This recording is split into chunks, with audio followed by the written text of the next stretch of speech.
And good morning, everyone. Welcome to Just Block 2025. I am Frashawn. I got Lintini next to me here. We're here to usher in our Guilty Gear Strive Top 8.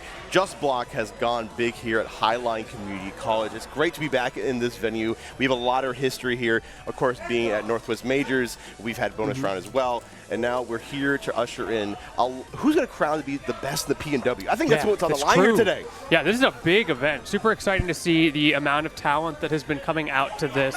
Shout outs to Tabby for making everything happen here. So excited, the energy. Good as well, and everybody else. Oh yes, of course.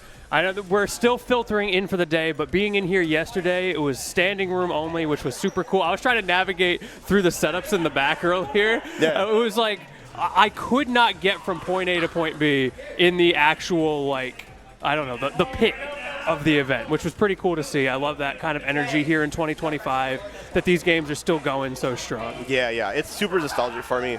Like I said, just being in this venue, seeing people grind out games once more, being on the giant projector we have as well. Yeah, hi, Mom.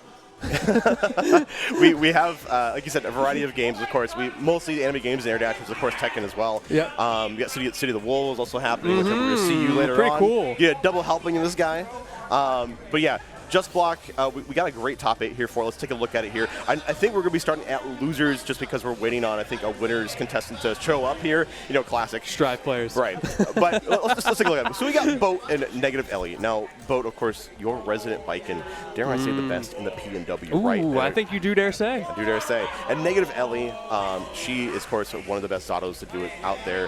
Has done some great showings here. Had one of the most electrifying sets yesterday against Poff, which was a resident Canadian Baiken player. Very close. It could have been a totally different storyline, but Ellie prevailed by a pixel in one of those games. And I'm so happy to see this character on winner's side of top 8. I'm sure we'll talk about it. We're so back. We have never been more back. I can feel the joy in Leffen's heart. Right. Okay, and then we got Nom and YoHoSpill. Of course, Nom really bringing up May again. May's been kind of like wavering here and there. And then YoHoSpill, probably, honestly, one of the best Testaments to ever do it as well. Testament stocks are also up some of the biggest buffs in this patch as well. Taters also back in action with Millia. Millia being a little more consistent with her buffs as well. Enzog.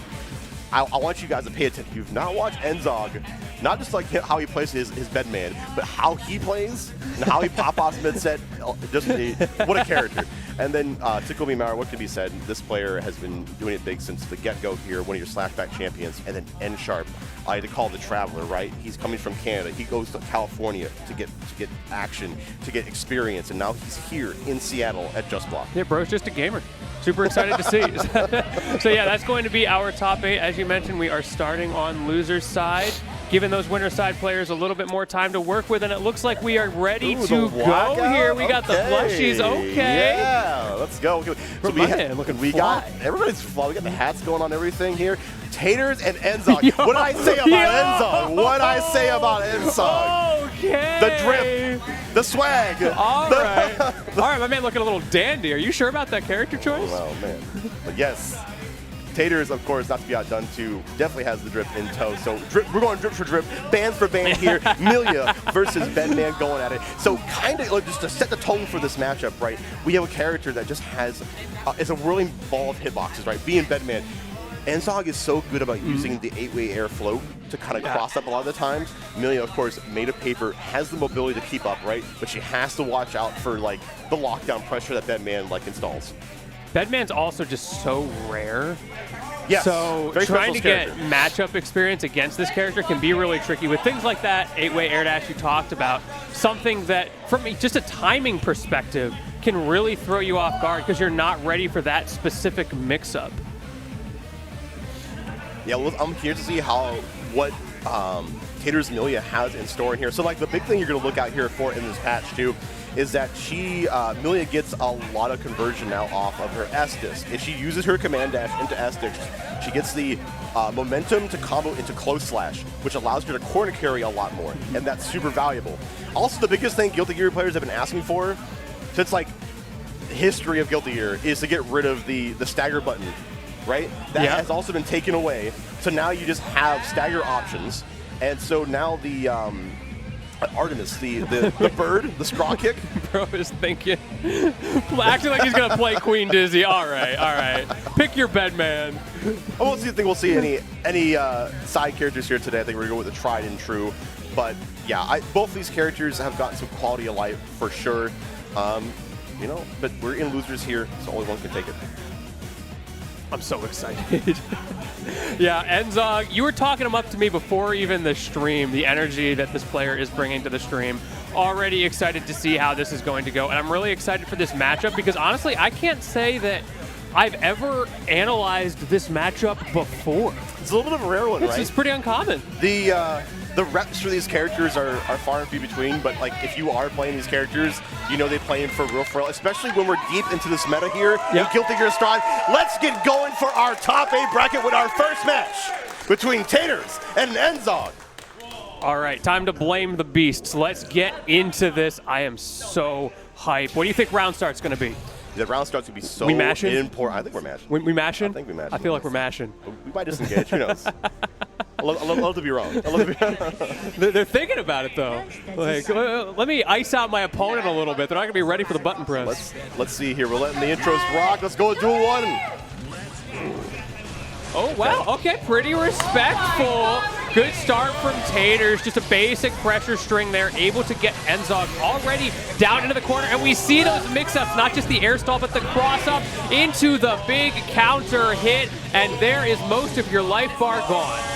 And the buffs are already being showcased right there. That's the corner carry we were talking about earlier, Lantini. It's paying off in a big way, and the Art of the Tick does get blocked and has to spend a burst just to get Enzog off of him. Not such a bad spot to be into. Okay. And finally, the throw coming out as well. Right when you finally think you might have the left-right mix-up figured out, now you have to worry about strike throw. Egregious strike throw, right? Earned, deserved strike throw. And we're already in there. And the early bad mood sets a tone there on Tater's side. Enzog spending another burst, has to get out of this corner, running in here. Ooh, and a great check from Taters. Taters seem to be pretty studying this matchup, find the gaps in between the pressure. It's so simple. Just like a little tap of FD there, and now it's my turn. But finally, we're seeing Enzog have the opportunity to press in the corner. But Taters, as you mentioned, knows exactly when to throw out those Amari options. But we've seen Enzog keeping Taters in the corner. This is how this character strives. Able to lock you down with these errors. We're to break the glass here. We do have 50 meter there on Tater's side. Let's get they're able to use it. Super jump away, using that mobility. The respect from Enzog.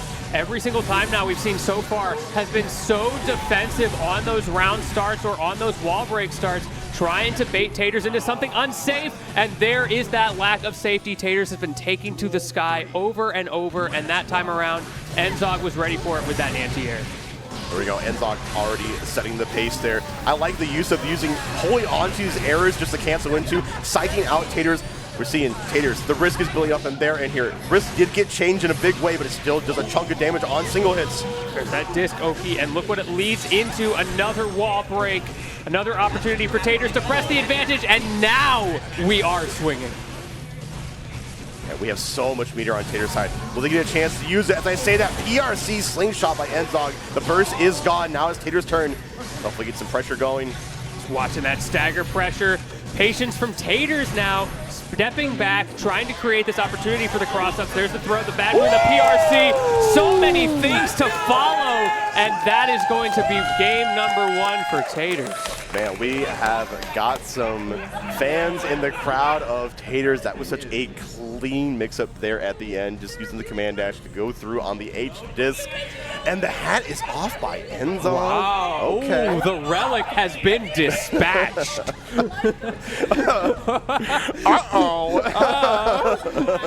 Did he do that? That's tough. That's a dapper hat, though. Both of them, fantastic fits. But yeah, we are thinking, as much as Enzog is clearly playing to the crowd, is taking his time, taking a deep breath, evaluating what happened, and again, is respectful on the round start, recognizes Taters wants to jump in. I'm just going to wait for it. There's that cross-up we talked about, like Enzog made such great use of the jump S, but as I say that, Taters starting to get their magic going. Once again, Enzog using these early bursts here needs to have, it's all feast or famine for this character, right? Yes. We saw that a little bit from Taters as well, was willing to use the burst early in the first game, and that time around used it with a little bit of a cross-up, waiting so long, the risk-reward, because you have so little health due to how long you waited to use that burst. And we're jumping in here, we're using all our air actions here. Nice block on the overhead, has to RC it just to keep it safe. Counter hit is found by Taters. We're going to be going to the wall here. I think it should be enough. Yeah, I think it is, because you're going to get that wall break as well, I love but to be not wrong. quite. I love to be wrong. All right. We did get a hard knockdown, though, which gives plenty of opportunity for Taters to press, and sure enough, watch your toes. That was the right kind of press there from Taters here. We are up on the hearts here in these rounds. And I love the confidence to walk forward there on Taters' side, not even let Enzog get a chance. Timing. You think Taters is just going to dash in, but no, a little bit of an air stall, catches Enzog pressing a button, trying to go for those default timings, and you get mixed, and now you're back in the corner. We are getting, but the defense from Enzog, I gotta talk about this. He's blocked everything. As I say that, gets hit by the empty jump low, and a well-timed grab. You are now in the corner. This could be spelling disaster here, Latini. So ready for the cross up there. That was huge, but that disc pressure might be a little bit too much. Once again, trapped in the corner, and there is no escape for you as we get another super, we get another wall break, and we get another hard knockdown. Wow, the scaling going pretty ham there on the overdrive. Okay, that's a whirl there into the RC. Enzog can make up this damage, which means Taters have to spin this burst not to take it. We finally saw that deflect shield coming out. Enzog searching for answers and may have found them. Now it's your turn with Oki. What are you going to do with it? We are taken to the skies over and over. My man hates the ground. My God, a billion overheads into the strike throw mix up there at the end. You know, your defense can be always so good. It's just a matter of time until you get opened up. It's so scary. You don't know what's coming next. You're like, surely he won't overhead 18 times in a row. Okay, we get the knockdown pressure here into the H-Disc. And this is where Taters, I think, finds the money, right? He's able to get these knockdowns into the discs. Okay, watch that meter, preventing that tension from hitting halfway. Finally, Taters gets that is going to be online if you have the opportunity to use it, because right now, Enzog is taking full advantage of that resource advantage, and this is starting to turn around. Absolutely here. We do, of course, still have bursts on both sides, and gets intercepted on the dash. That's pretty rough. Yeah, you only have so much health. You can't really make any mistakes in this scenario. Yeah, this is down to the wire. A single 6P will do it for Enzog. Huge. Wait a minute. Oh, that's a flub there on the disc. That's big. Oh, wait. Got him swinging. But PRC's going to save him. Oh, my goodness. I thought he had it. Reacted to the button so well there, but unfortunately, frame advantage was not on your side. Yeah, kind of a big, like, scramble there at the end, too. You can see how it's just, like, it comes down to who uses their meter pretty well to close out the rounds. Man, I feel like I need a drink of water myself I after that know, one. right? Back to we all need breaks. I feel like already this is only the first game of our top 8. Bro, we are so down to the wire. Such a tight set. That's always fun to see, because the way this started, Taters was in control, had so many canned mix-up options. The level 1 game plan was so strong, but Enzog has just adapted. Yeah, and the adaptation just continues here as we're seeing Enzog take the lead, take the initiative going into this round here. Taters able to get out, burst away, keep Enzog in the corner here. Finds a little bit of a tap, a little bit of counter hit. H just out. Oh, I can't believe you read that overhead. Enzog's defense has been insane, and the reversals, you just do so much more damage, and it can be hard for Taters to keep up because you have to win so many of those 50-50 games. Living on a pixel here is Taters. I don't know what that tap dust was for here, but now we can just zone out. We have the life lead, and that's that whirling hitboxes we were kind of talking about. You kind of just run into it. Yeah, it's so active, right? So when Taters is going for those little timing mix-ups, whether it's the stagger pressure or the air dash timing, the fact that you can just throw out this big active hitbox and wait is such a boon for Enzog's defensive plans, but forget about defense. Look at that damage! That combo was immaculate from Enzog, and sneaks in the tap dust, obscuring the vision with all the visual noise there. The desperation burst from Taters because you've got no other options there. Finally, Bit of a combo starter, but look at the damage comparison. It's just so hard to keep up. All off of an anti-air jab tube to boot. Taters now on their side, gets a grab, gonna be throwing down the disc. Here comes the mix-up, and it's the overhead, the baddest of moons. Oh, wait a minute. Enzog finds the timing. Both of them swung. Wait. PRC, though, and another overhead to close it out. And there's those pop-offs you were talking about from Enzog. Taking game number 2, but it's first to 3. Yes, we have a long set, it seems, in front of us here. Everybody is playing their heart out. This is honestly for a lot of pride here in the PNW. I love how Enzog keeps like going for the gamer lean and then like correcting the posture. Yes, yeah. Not yet. not yet. The gamer install will wait. The install. We're saving that for losers finals. We don't need it just yet. But reminders, this is losers side. We started on losers today, which means if Enzog takes this next game, Taters is going home. It's true. But Taters has had some good moments of brilliance here in the set. I think they've been really struggling to kind of get the hit that leads into the knockdown. That's where they're succeeding, right? But it's easier said than done. They said that, and already a huge interception on the anti-air from Enzog. Man is driving the race car, just zooming into the offense. It's like that race car net you have as a kid, yeah, right? Exactly. This is the where are they now? Yeah. We want to see what happened to like the Disney Channel characters. Busted but not broken. Man, that is a tough makeover right there. I'm sorry, Bedman. Dog can't even believe it, man. Okay, but Taters, it's a knockdown we've been kind of waiting for, and it's just a strike throw mix-up. Keep it simple. Takes the burst away from Enzog. Ooh, but these pokes. Ooh, these pokes. It doesn't matter if you don't have burst because Taters can't get in. Yeah, such a difficult situation. We see Enzog able to keep the lead here and to start zoning out, just chipping away at Taters' health.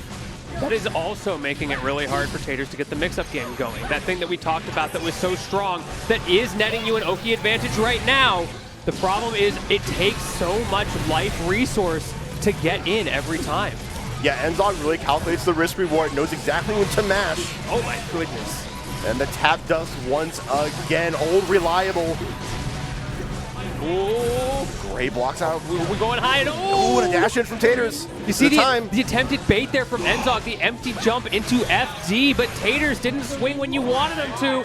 It's those timing mix-ups, the Tater classic, Bad Moon opener, wall break super. We've got one more Oki opportunity to potentially take this round to save your tournament life. This is huge. We do have to watch out for the RC on Enzog's side still. We still have burst, and we don't even get a chance to use it. There we go. Taters staying alive. Bro, those Bad Moons go crazy.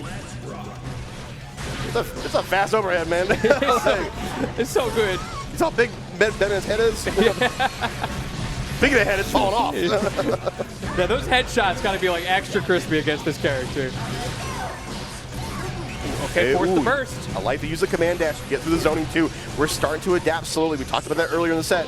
BRC extension of fancy stuff? Interesting. Okay, I like that. BRC as an offensive tool like that. Back to neutral and back-to-back dashes from Enzog. The problem is you don't have a lot of stage to work with. Does get away from the Bad Moon that time. Great reversal opportunity.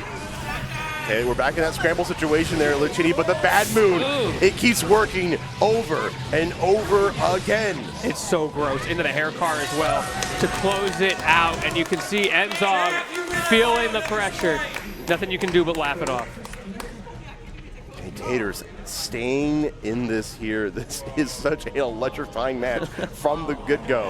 Whoa! Hey, listen, buddy. Caught 4K. Hey. Meanwhile, Taters completely stoic, changing the music as well, the option select. What do you think Taters is listening to? I feel like some pump rock. Math J-Rock, I'm calling it. We talk about music a lot. Oh, so. yeah? Okay. Yeah. They love the band Hammerhead, so shout out to Hammerhead. Nice. Very nice. And Taters is taken to the sky again. Not even getting too aggressive, finally gets the opening, and immediately the burst comes out. We don't want to play your Oki game. The crowd is coming alive here, I think, for both of these players here. And now we got the errors already pumping there on Enzog's side here. We're going back to that tried and true zoning pattern style. Yeah, it's kind of like a canned pattern, I feel like, from Enzog, but Taters isn't finding the mix-ups to get through it because it's just a wall of projectiles. Wow, stuck in that close slash on the anti-air, and that's going to be all she wrote. Taters holding onto the burst. I do agree with that as we go into potentially the last round. Don't be a hero. It is not your time just yet. Enzog playing defensive. We see these jumps, but the FDs keep coming out instead of the big buttons. Okay, I like it. Just read the neutral if the pressure doesn't work. Burst away. Ooh, big opener. Down to half-life here and carrying you into the corner, just continuing to hold forward while you're in block stun. And there is the opening. Y'all better get the cameras ready because Enzog has an opportunity here to close it out. Will we go to last round? Can Taters find the comeback? Oh my god, and the YRC in the air. There it is. Enzog takes it over Taters. I think the tone was set when they came out with the sledgehammer, the big lumbering overhead to seal the deal and ride that momentum all the way to a victory. And Enzog, tip of the cap, milady. Milady. Respectful king. All right, get that jacket back on. Time to cool down a little bit, waiting for your next match because we are going to the other side of losers. Now I'm excited for these walk-ups because I don't know what's coming.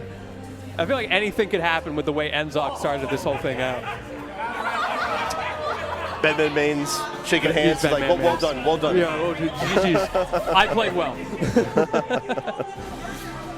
Yeah, your opponent ever hit you with the we both played bad? So the Obama meme when they put the medal on himself? Yeah.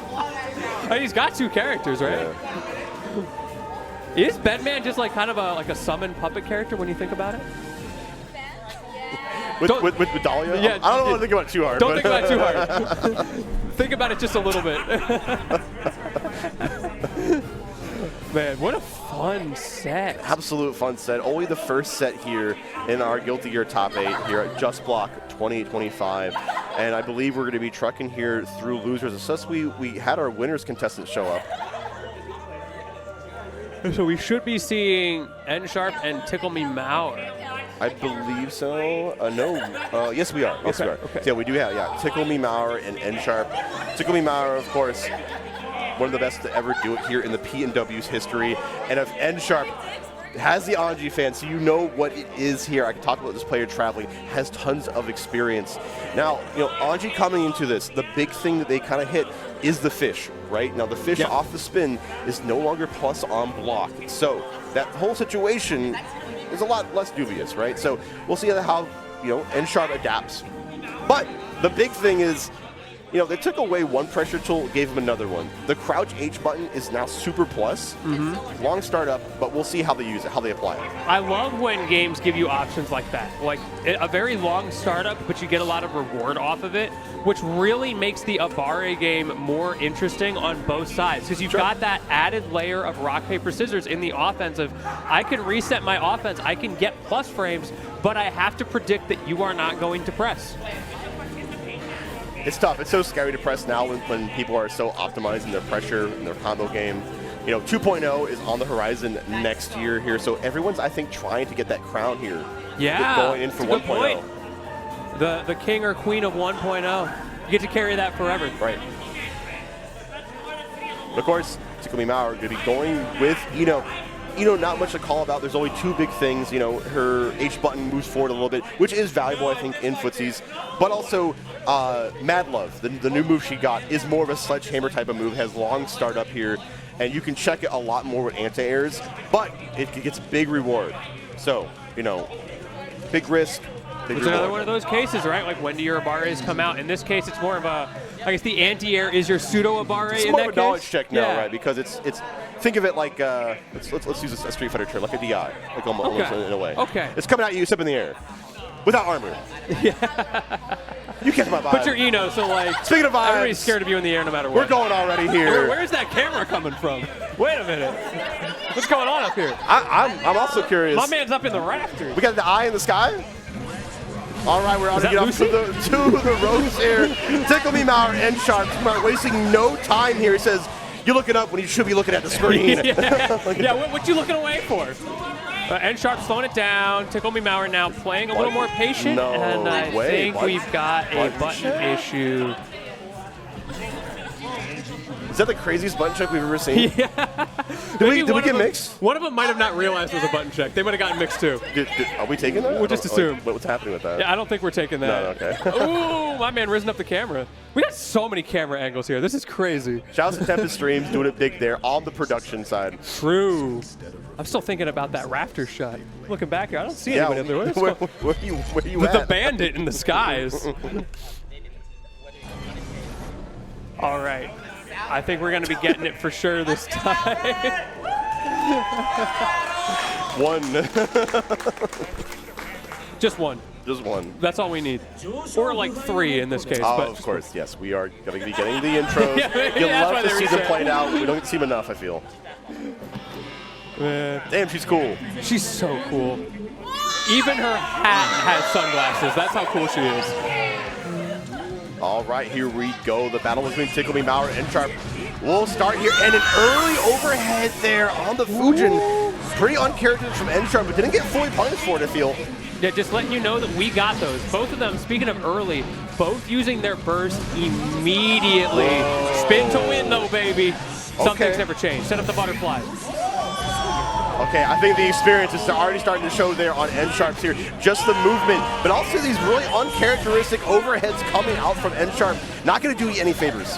Hey, you saw Bedman taken to the sky. We're going to be seeing a lot more of the same as Ticklememour showing the power of those aerial buttons from Eno. You are so scared of the overhead that sometimes she catches you with the low. But there you go. Great mix-up. Yes, and the double overhead coming out there from Ticklememour. You know, it's the tried and true. Been doing it since the very get-go here, and it still catches people.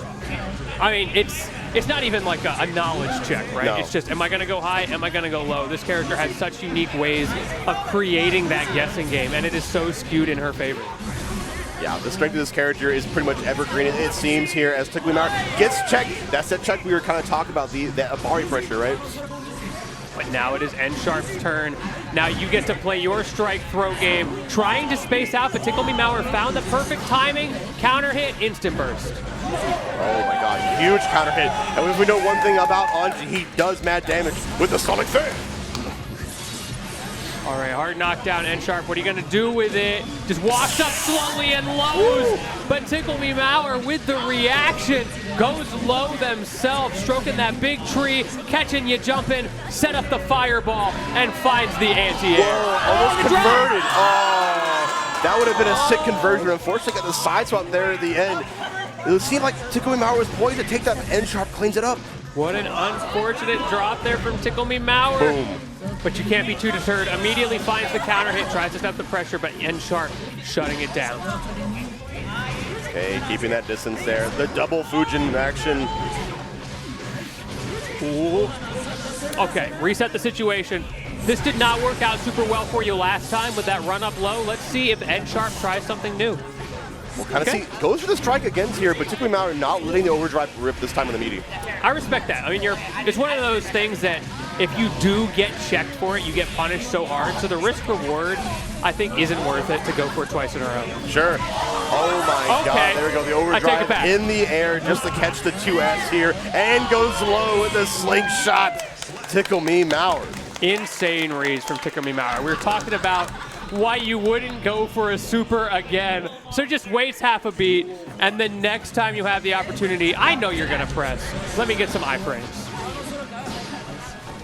Ooh, we'll dash back there. Speaking of trying to go in. Oh, and catches the burst. Well, this is absolutely huge here for N-Sharp. He's gonna take this damage to the bank. We're seeing the overdrive come again. Let's see how the post-wall break situation happens this time. Yeah, we're 0 for 2.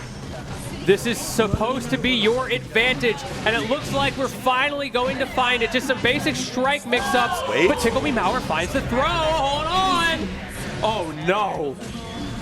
Yeah, it's starting to come back in a strong fashion. We still have a lot of meter there.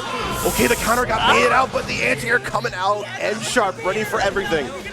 You baited, but unfortunately didn't have the timing and the frame advantage to take advantage of that bait, and N-Sharp starting to come alive. And coming alive in a huge way here, already taking about almost 50% life there. What a check coming out from Ticklememour. Retires, gets the Wild Stall extension. Okay, there's half your health bar. Let's see if we can go for round 2 here. Again, Ticklememour trying to space out and play that annoying, like, zoning in your face kind of game. Wants N-Sharp to swing, try to anti-air, but N-Sharp does find it. And gets the extension with the RC, forcing Ticklememour to burst away. Wow, what a whiff punish on the fish.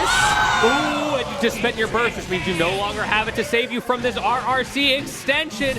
And it is going to be enough. Ticklememour staying alive in this game number 2. Yeah, just these micro decisions are just adding up in huge ways, and that's just tons of experience being showcased here right now.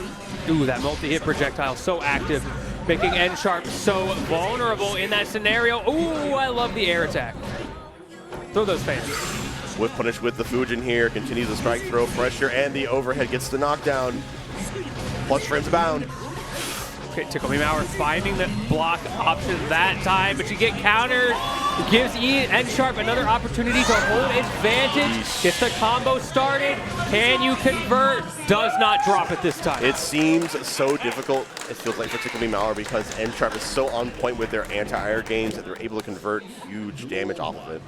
Yeah, those anti-airs have been make or break. Every time Ticklememour has gotten around, it has been off of the back of either corner carry or combo damage from that game plan. And similarly, N-Sharp doing the same, putting you in the corner, and then that high-low mix you were talking about to try to vortex you into the next round. And we can kind of see the N-Sharp, he's an all-in kind of player. He's going all in with the Fujin, but he covers his bases there with the RC. Ooh. So much meter there on Ticklememour's side. Can we get a conversion here very soon?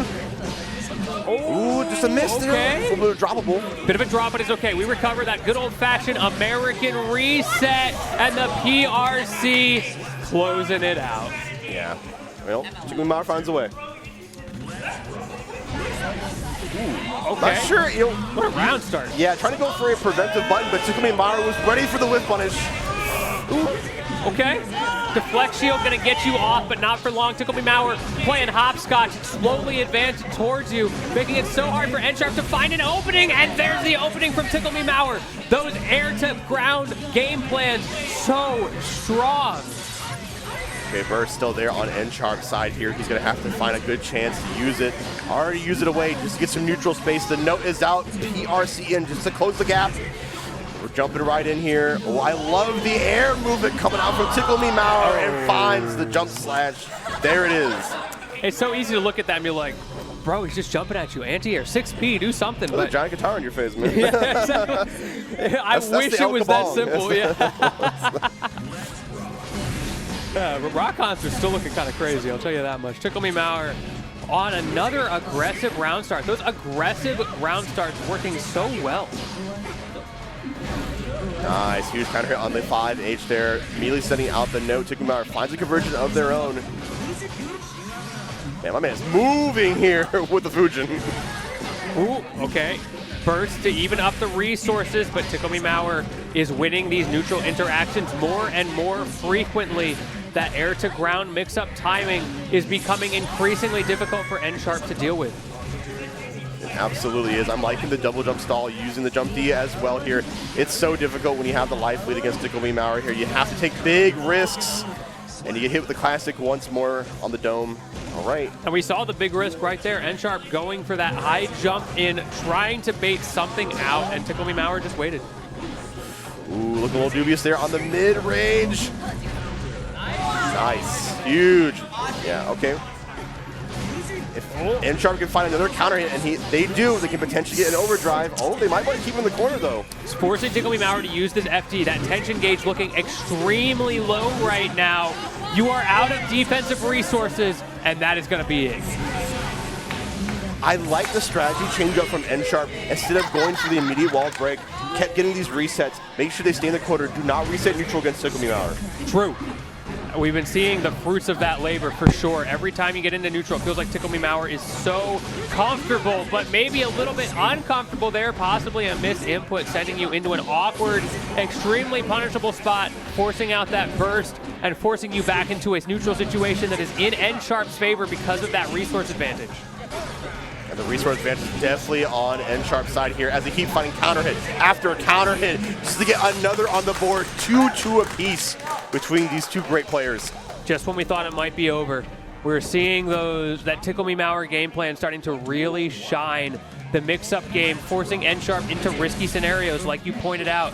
But N-Sharp is finding the reward that comes with that risk. Okay, we're trying to spin through, trying to fight it one away, has to spend the burst, gain a little bit of space here. Oh, and the anti on the jumpy. Oh, I love the delay timing from Ticklememour. The sledgehammer is a swing in there on Ticklememour's side, and it does find its mark. So good. That delay timing making it absolutely brutal for N-Sharp to find the timing to swing back, to abare this pressure, and you have got one more opportunity to find it. Really surprised N-Sharp did not respect the knockdown there, earning Ticklememour up perfect. N-Sharp potentially has one more chance here. Oh. Curious. Indeed. Curious. Call me George. You are. Yeah, that's crazy. That's crazy. All right, what's even crazier is finding this conversion off this dive kick here. Ticklememour going to be taking it all. Ooh, and tries to bait the burst in the process. I love the idea from Ticklememour. Did not work, but I love the idea. Great stuff to N-Sharp for staying alive, but there's the burst bait. And you have got all the resources you need to turn this into a game win, into a set win. Ticklememour. Game 5, yet again, stays alive. Ticklememour realized you had to set that burst free eventually, and I caught you on the timing when you did it. Ticklememour earning their way through here in losers. N-Sharp, what can be said? What a great player. We appreciate them coming out here once more. Again, hope to see him, out for another PNW tournament. Hugging it out. Great to see the respect from the squad in the crowd. That goes such a long way. Having your friends behind you. You ever been like on stage and the friends are cheering you on? It really hits different. It really does. It's a different kind of energy, and it brings you it elevates you, right? And it adds so much to the culture of the FGC. This is what it's all about, man. Bro, that anti-air call out from Ticklememour was crazy. The call-outs back and forth between these two players have just been just so fun to watch. Yes.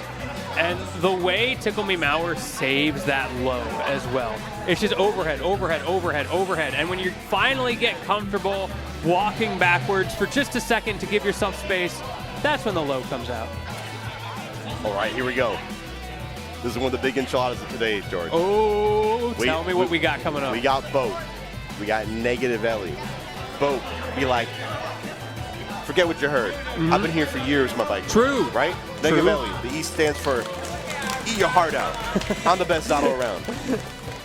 And now we're coming here we're talking at about winners side here between these great titans of players. Winners semifinals, who can move on to winners finals here? Because the more you get winners, the more you get to sit comfortably, right? Yes. We were talking about character picks a minute ago. You mentioned the Baiken, but you also mentioned the Zato. He is alive in 2025. Back in action in a huge way. Blessed by Daisuke in this patch here. Baiken's still a character definitely to be respected as well. Got a little bit of a changes, but honestly, I think, to a player like Bo, ain't nothing but a peanut. Yeah, it's not so bad. Look, I've been adapting for years. Like you said, I've been around the block. Bo is a staple of the community here in PNW. And of course, negative Ellie, no exception there. But it's exciting to see what all those legacy years of experience can bring when there is a new patch. How quick are you at adapting? How much are you locked in the old ways? And how much are you still used to, still comfortable with trying out new things? Well, we're going to see who is truly locked in between these both players. I think it's going to take a lot to shake the resolve of either one of these players. They are so optimized and have so knowledgeable of their characters here. But man, I've been seeing both pull out some things that are just truly ambiguous here. And so I think that's where they're going to shine, is when they get they're knocked out, get their overhead. They're banting already here. I think we're also doing some music counterpick. They love doing that, I know. I'm hearing some calls like, please play Zato from the crowd, which has me curious if there might be another character on the docket. Oh, Requiem. Oh, we're not doing the Zato thing. Dude, in the middle of Zato themes, he gets all sad. It's really funny. All right, we're already getting off to the races here between Bo and negative Ellie here. Keep an eye in this matchup, though, because I think where Ellie is going to win is getting them sandwiches, and that might be due to the help of the new move she has. Yeah, tell me about it. Right, so the new Eddie ball, right? You can use it, you can carry Eddie with you in the air with flight. She's using the milk color here, which is already kind of visually obscuring. Yeah, I will be honest, not a fan. I feel like we'll keep this in with the Cheerios.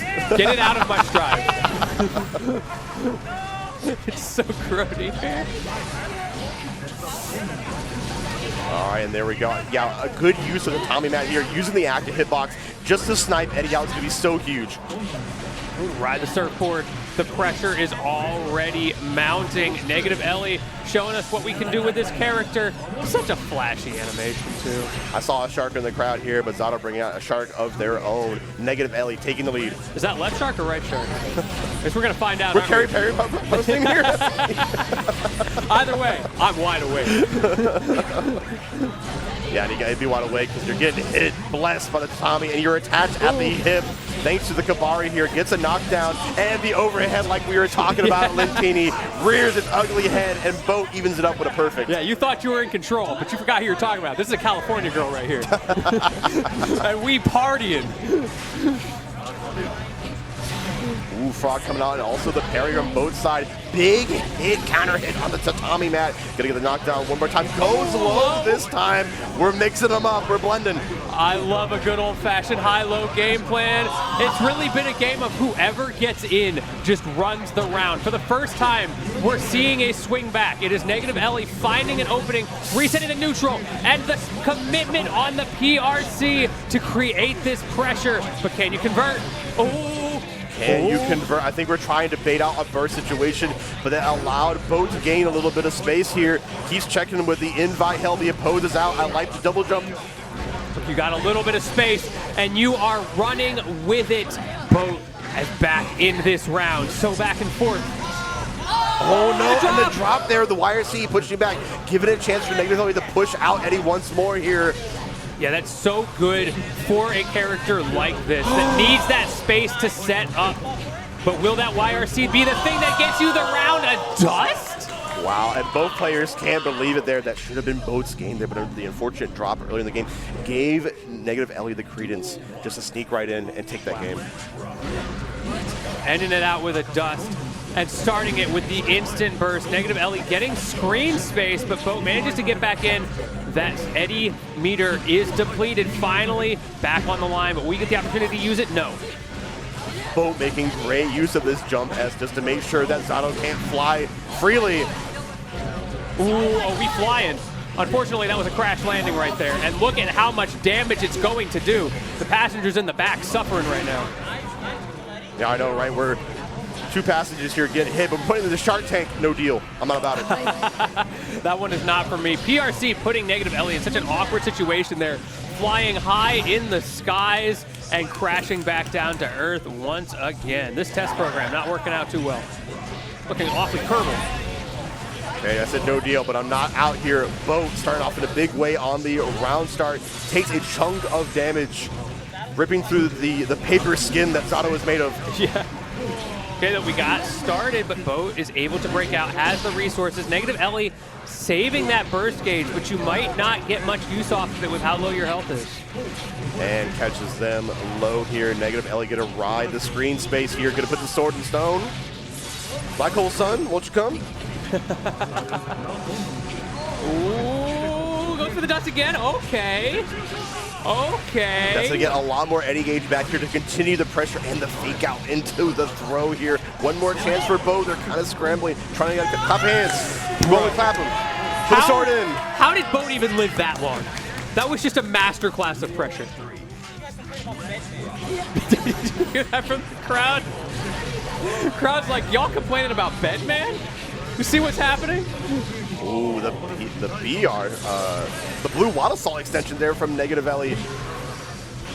Nice, I like it, holding back down on both sides here, not trying to get clipped. As I say that, does get clipped.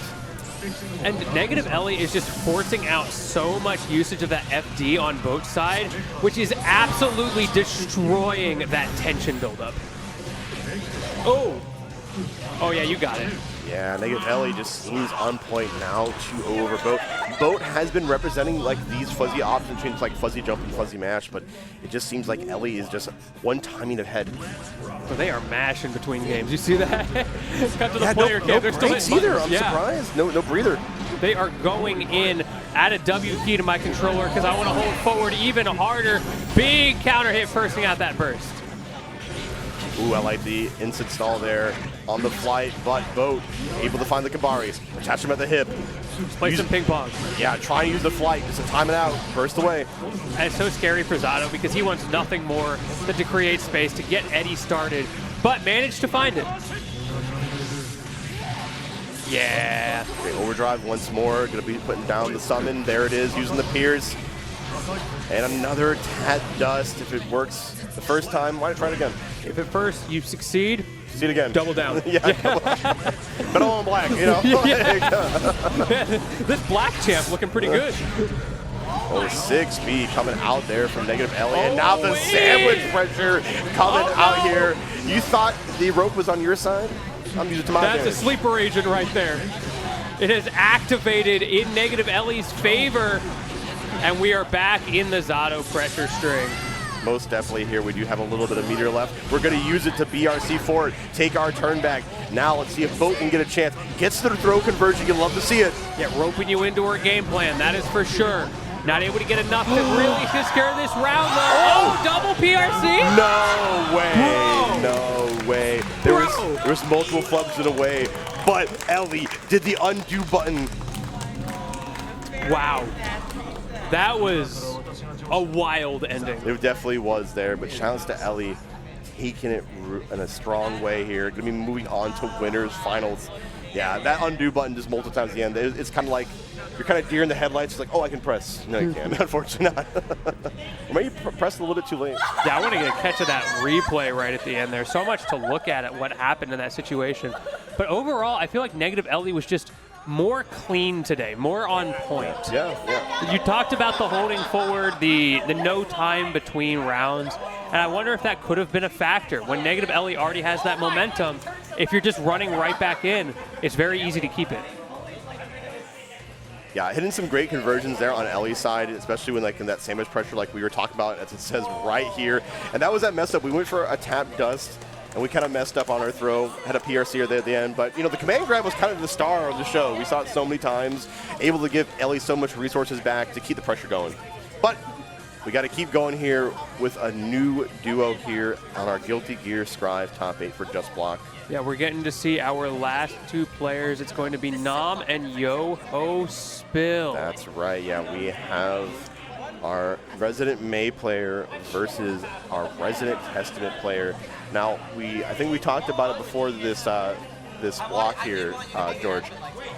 Testament got buffed in a huge way. Yes, It's going to be bird up, you know, bird up in the way. Holy Diver gives you a hard knockdown, which just like pieces her game plan so well together. You're going to see that, you know, get the knockdown with the bird. You're going to put out the charged fireball. You're going to put out the Arbiter sign. And you might even teleport a little bit. Like the world is your oyster, I feel now. It really does make such a big difference. I feel like part of the weakness of that game plan before was not having the ability to set up after you win neutral, after you get your poke. Like you work so hard, you finally create your advantage state, but you still don't have the frame advantage to reliably set up without risking your opponent getting a read, getting a jump in or something. And so the risk reward was a little bit skewed against her. Yeah, we'll see how it kind of like pans out too, because on May's side, May got a little bit consistent as well. Like her far pokes, like her far slash and her 2S get a lot more consistent reward at far ranges. So that smells big. The more consistent your character can be, the more your game plan was going to work out. Yes. I am, I'll be honest, I'm a bit of a May hater. Are you? Not because the character's you don't broken. You don't like Totsugeki? Entirely because I used to play a lot with a friend who played May and was just way better than me. So man's got hit by the Dolphins spam. I got hit. Self-report. She would tell me what she was going to do, and I'd still get hit by it. It was infuriating. I got a Totsugeki. You're going to get hit. I got hit. Well, the Nombler is out here in a big way with their May and YoHoSpill. Let's see if they can navigate the Totsugekis here. We'll find out. It's the scrub killer. Unfortunately, I am him. Let's hope YoHoSpill is not, and I would really love to see another close set. We would love to see it, but we're already getting command grab here with the overhead kiss on the Nombler side. YoHoSpill fighting back in a big way, jumps in, that tap dust. Oh. Well, Nom had a good start, but Yoho looking like they're going to be the finisher here. Got one more opportunity in the neutral. Tosugeki into the RRC, but counter hit, and she does damage. We love a good power character. Great use of the burst. Was trying to slingshot in, but YoHoSpill was ready. Set up the obstacle course. You shall not pass. Yeah. I think I remember that obstacle course from middle school. You know, like that time trial thing, that's what's going on here. You only have so much time before Testament is going to find an opening. Going to catch you with those lows. A little bit too high, but got away with it.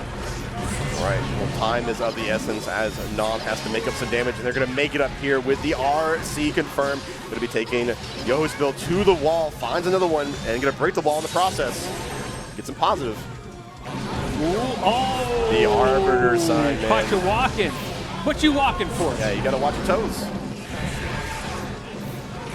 We are swinging. Please walk into this, I beg you. And now YoHoSpill recognizes that life lead, knows I only need one hit, and finds it. Testing your reaction time there. Wow. It's the boomer check. The fist bump coming out from Yoho. Okay. Feeling herself. Okay. All right, get a big counter hit there on the Nomler side. YoHoSpill once again pushing Nom out further away. This is where YoHoSpill has been succeeding, but also succeeding on Nom's end with the counter hit 5H. Now, Nom has been so good at getting out of these situations. We will see on this hard knockdown if it's going to be more of the same. No, this time around, Nom actually finds the opening. These lows have been so good on both sides. Have a dust for your troubles, have a round for your troubles. Nom coming back to life. Okay, let's see how this round start ends up this time here. It's going to be a Totsugeki again, the classic Georgia get PTSD or what? Well, I'll be honest, it does not feel great right now. I am a sympathizer for YoHoSpill. I have been here before, as have all of us. You've played these games before, yeah. I imagine. We'll hug it out afterwards. We'll get some Chipotle and talk about it. Ooh, but the space in there on YoHoSpill's side just to be ready for the Totsugekis, able to find the 6P, and now we're setting it up, getting the staying state, but the 3K. That's the challenge. She gets in once, and it doesn't matter how much damage you did to keep her out, because she is in. One more good hit should do it. We get the reset on the throw. We're taking throws like it's Street Fighter, but you're taking lows, and Nom stays alive. Oh, man, I'm surprised with that. We got the command grab at the end, but nothing big to call home. I felt that was Nom's game to take. Yeah, it really was. Got a little scary. I think showing Nom, like, I've got what it takes. I just need to guess right one more time in the corner. Not be so shaky in these far light screen space situations. Uses the sweep RC once again just to get it, but immediately burst out. This is so good for YoHoSpill here, although they do have to approach. Man, these dust call-outs, so scary. YoHoSpill struggling to deal with that. Sometimes you get boomer checked. Once again, going for the strategy of not breaking the wall here. There are just some characters, especially these zoning types, where you just don't want them at full screen. Yes. Though we did see, like, the awareness from Nom of knowing when to go for it and when not to. We did see a wall break earlier, which ended up working out very well. I love that about Strive. I love that you have that decision-making. And decisions are being correct. We're going to bring out the Succubi here, get the overdrive going, and this knockdown is going to be so important. We might see an air dash in. Ooh, just the raw Arbiter? No, I respect that. It worked earlier, right? Sure. Might as well try it again until Nom shows the prowess to deal with it. But YoHoSpill got the life lead, but it might be gone in a flash. Great mileage there out of the sweep RC. We get also, these command grabs have been happening all over again. One more for the fans.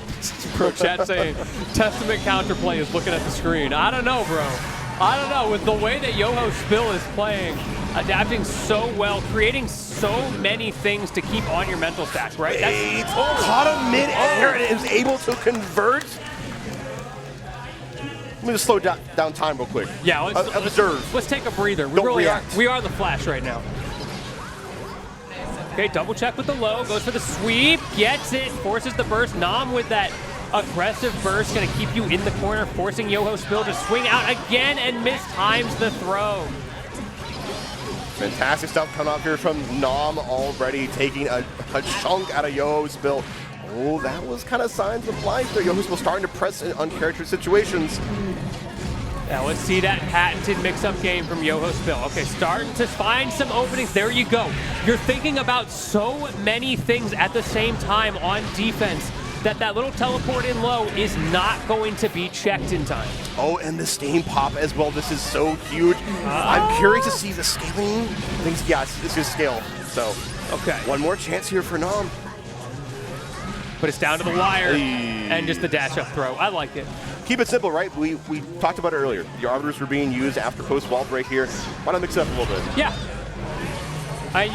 You conditioned Nom to block now. So what comes next? Strike. Back to RPS. On Nom's side, we're getting the throws here. We're going for the lows. We're going to get the wall break. Bring out the overdrive here. We want this knockdown. Hey, air dash in, yeah. Oh, that's got to be curtained. You get the wall bounce and everything. Yeah.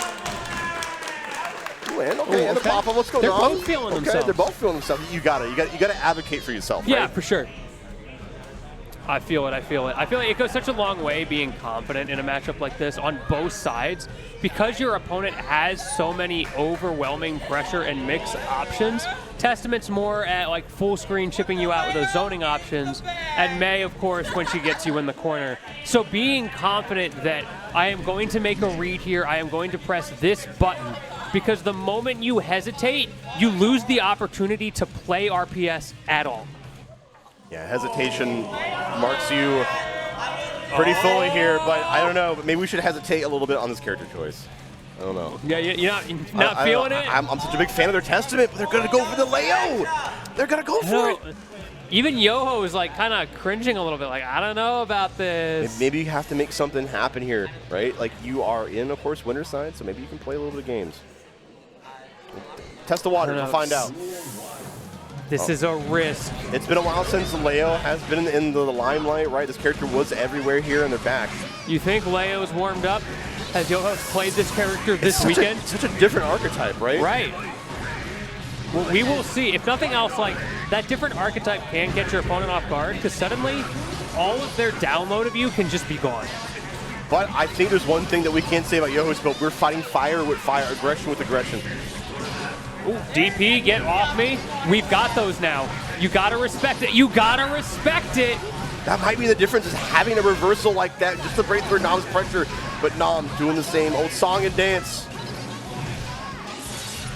Ooh. Second verse, same as the first, coming right in with another Totsugeki. Well, that's definitely a little louder and a little worse, I'll tell you what. Nom faltered a little bit against those DPs, but the thing is, YoHoSpill pressed that DP twice and got it right both times and still lost the round. Nice, I'm liking the spacing. Nom is trying to keep it. YoHoSpill fights their way out, finds the counter hit, bursts away, put him in the corner. Great chance here. We're getting right back into the stance, and we're just getting tick throws. Nice, okay. Oh, you got your win con, and that back throw into the corner is huge, getting to extend the pressure, and you got mixed. You got mixed. YoHoSpill staying alive. One more check. A thread. Run up and just pokes him out with the Totsugeki. And just held on to the 5H to wait for the burst potentially. And there it is, the command grab. Nom kept it in. Fought all their demons, fought the Leo, fought the Testament. Sending YoHoSpill down into losers. Cool, calm, and collected. That confidence, that belief in yourself to adjust. Now we're playing a different game of rock, paper, scissors. Gun might be involved this time around, but either way, took the breather, found the gap, found the Totsugeki, and still closed it out. Yeah, signed and delivered. You found a one-way ticket there into winners finals here, which is definitely going to be a banger, but I think we have to go back down into losers. We're going to check it out here on the bracket. Yeah, I see Boke stepping up. All right, looks like we're going to have these guys playing in a moment here.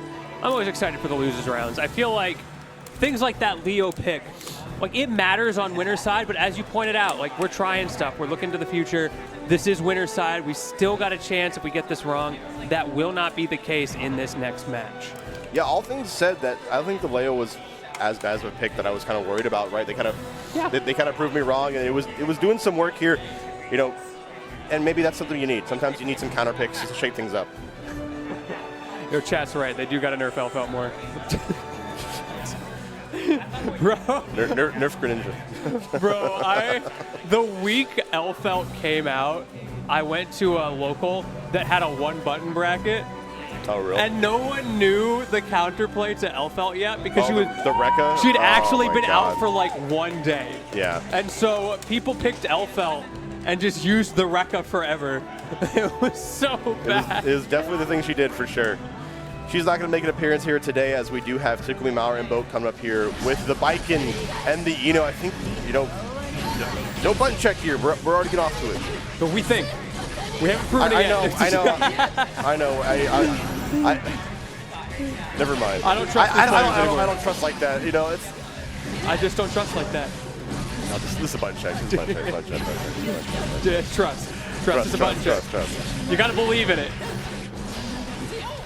Ooh, oh. The longest button check in history? Bro. Ticklememour just waiting it out there, going so high.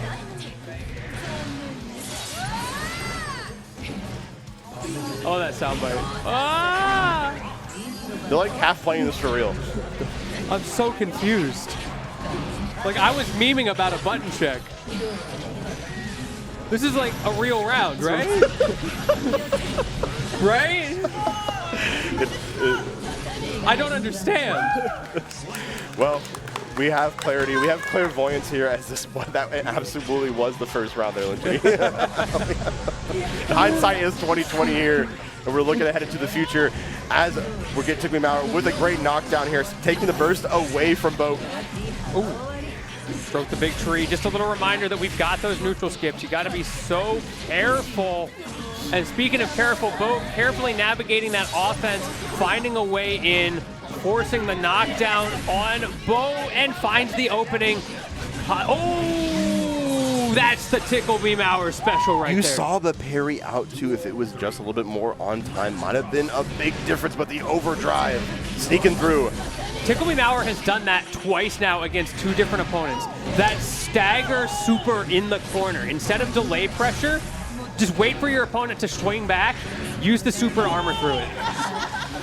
And unfortunately for Baiken, like you mentioned with that counter, that parry, I mean, a super is a super. Okay, gets a counter hit, forces Ticklememour to burst away here. We've been seeing Boke rely on the parry a lot more just because of how committed, can be on her float. But Ticklememour is committed to getting this damage and to getting this wall break, get some positive, get some meter, hopefully close it out with it.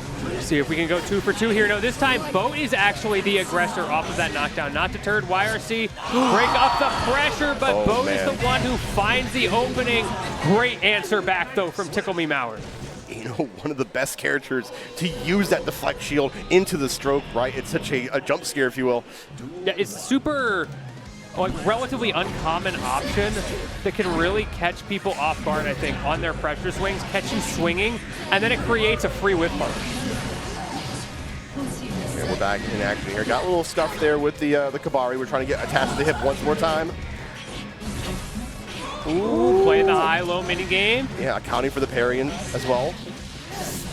Well, if I can't go high-low, I'll just go low. Ticklememour swinging so many buttons. Oh my goodness. Chill. Been taking the high road, a lot more options, and it's been proving fruitful here. Got to get the knockdown here. How are we going to handle it? The 6P, okay. That's the Twitter right there, just 6P. Just do it. Nike.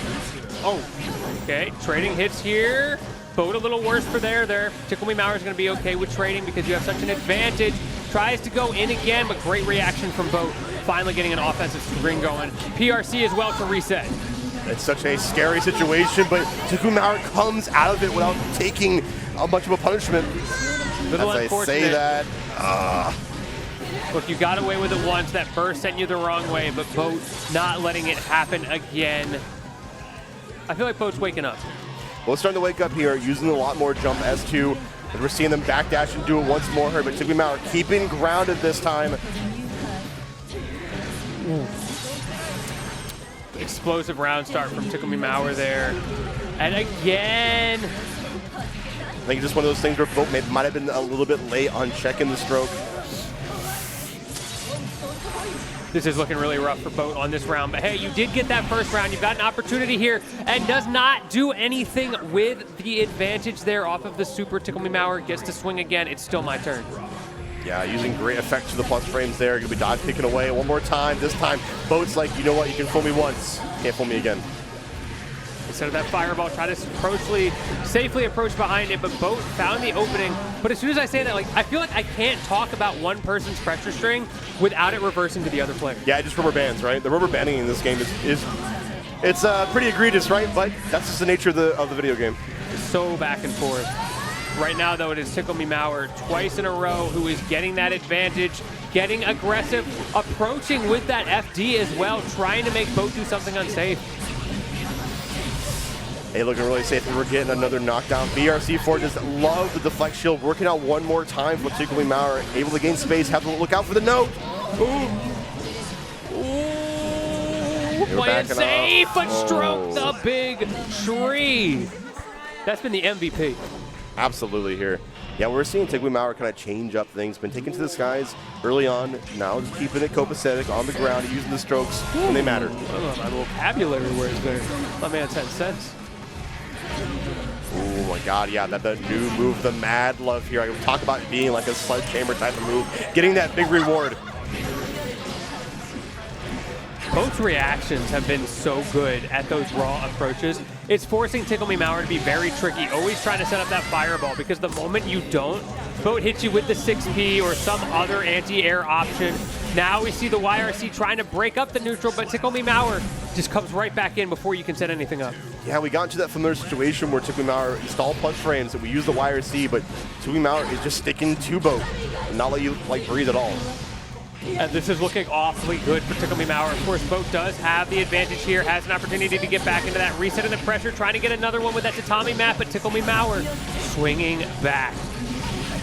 Okay, overhead coming out. The Yo Johnson here. We can make this hurt in a huge way, and we can even kill. Why not? One apiece here. Boat on her last opportunity. Can she find a way to even this up? It is 2-0 right now. It is going to be a mountain of a reverse 3-0 with the way Ticklememour has been holding advantage, has been mixing up these pressure strings. There we go again. These fireball setups are so hard to deal with, and now your burst is gone. You have to guess right from here on out. Wow, the active frames on the jump H here. And we're going to catch the backdash with a throw, going to get knocked down, put down the note here. The parry getting you out of that situation. Boat has seen that too much. Ooh, just a raw approach. Now Boat is struggling a little bit with the reactions, and I think Ticklememour has noticed. Pushing you into the corner, one last opportunity, but seizes that opportunity. However, Ticklememour had saved resources for this moment. Spends the super one last time. The burst giving you such an advantageous pressure situation in the corner and taking it in a 3-0. It would seem so close there. We saw Boat use some tech skill there, trying to use the backdash BRC tech, but unfortunately, it didn't quite work out. Ticklememour to be taking Boat out of here at Just Block. That's tough. Ticklememour putting on such a clinic of how to create tricky pressure strings. I feel like we're going to see it a lot in these replays, stuff like that. Am I going to go double high? Am I going to go high low? And then on top of that, how am I even going to initiate my approach? The way those fireballs were used to mask approach options to make it so hard for Boat to deal with, even if you do have the reaction times that Boat showed she has. Ticklememour was just creating such scuffed scenarios that even with the reaction times, you're still stuck. Yeah, we're kind of see that like Ticklememour started using a lot more note setups there to force some Boat to adapt, but the adaptation on adaptation was there. And now we're going to be moving on through our bracket here. Well, I think we're halfway now, right? Tell me what we got coming up next real quick. Let's check it out. Well, we do have our winners finals, of course, Native Ellie and Nom. We have YoHoSpill and Enzog and losers quarterfinals. And we just had Boat Ticklememour, so. What is this cam? All right. We're still mewing in 2025. Cinema in the background. The multiple memes. He's still going. If we just leave the camera there, will he just do this for like 3 hours? We have another character on deck, being Enzog here, going to be fighting up against YoHoSpill and losers. The camera just can't get enough of him.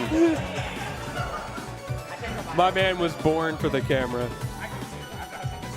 Yeah, I'm excited to see more Bedman gameplay.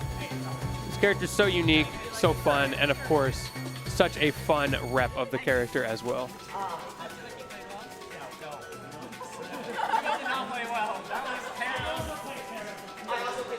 I'm waiting for them to run back to that other cam. I can feel it coming. Yeah, you can feel. I can sense you can feel his presence, right? I know he's still there. Yeah. But I know that we're going to see the presence here of Enzog using their Bedman here against YoHoSpill, who had a fantastic showing with their characters so far. I'm curious to see if the Leo will come back. Yeah. I feel like it has to be forced out. Like, it looked fine. It did pretty well, but it's not your main for a reason. I don't think it's going to be super warm, especially in varying matchups, because you have to worry about not just, is my character fresh and ready today, but am I warm on having played X matchup recently? Do I know what to expect on this newer patch? So it's more of a, like, I think a last chance selection. Yeah, well, I think we're going to be stepping with our best foot forward here. I'm already seeing Leo being hovered on the screen, though. Well, I was wrong. Okay. But I think that's YoHoSpill saying that that's my best foot forward, is in this matchup. I think it's best to just kind of use an aggressive character and not play kind of like us stand at both sides of the screen and just hope for the best, right? Fair enough. Forget everything I said. My man knows best. I respect the choice. You're starting out with it this time, which is a very different outlook, a very different statement than it's last game and I need something to happen. Something happens already here. We already see a burst loss there on YoHoSpill's side, and we're going back into the zoning pressure. You're going to have to make sure we get rid of this Raging Lion.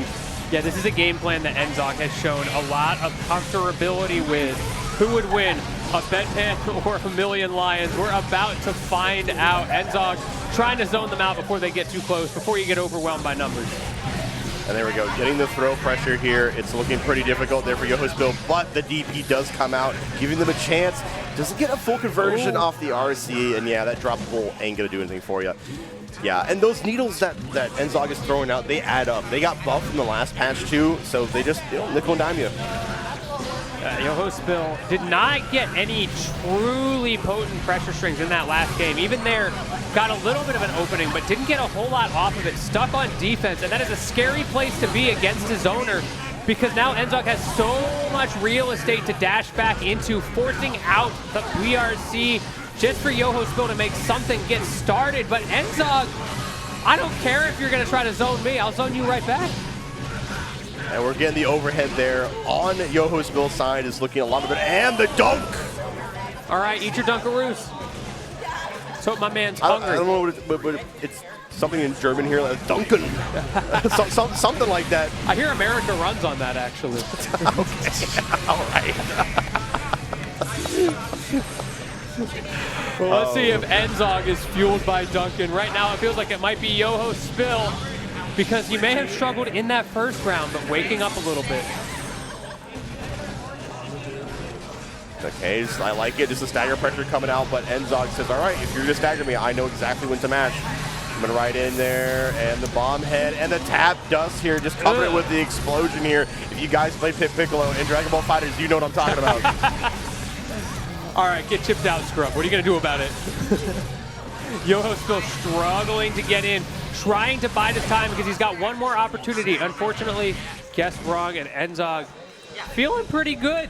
Put down the controller. Enzog saying you have to be this tall to ride the ride. You have to be this big to sleep in the bed here. My man's bringing out the Serta, the memory foam. I just noticed Enzog has 2 different colored shoes on. Insane behavior. It's actually, I think, intentional because they have like the same Is that like design and everything. I think it's. Do you think that's 2 different pairs of shoes, or do you think that that's a set? I think it's the same same set. Like it's actually a set of like, yeah. Wow, even production knows. All right. Because they have the same symbol on the back. Because I'm not a knower. All right, I see how it is. All I know is that Enzog is a knower so far in this matchup, as we forcing YoHoSpill to go back to the tried and true, the true main, the testament. I agree with it. The Leo looked fine, but Enzog had too many answers to it. It was not like a matchup check that you would hope it was.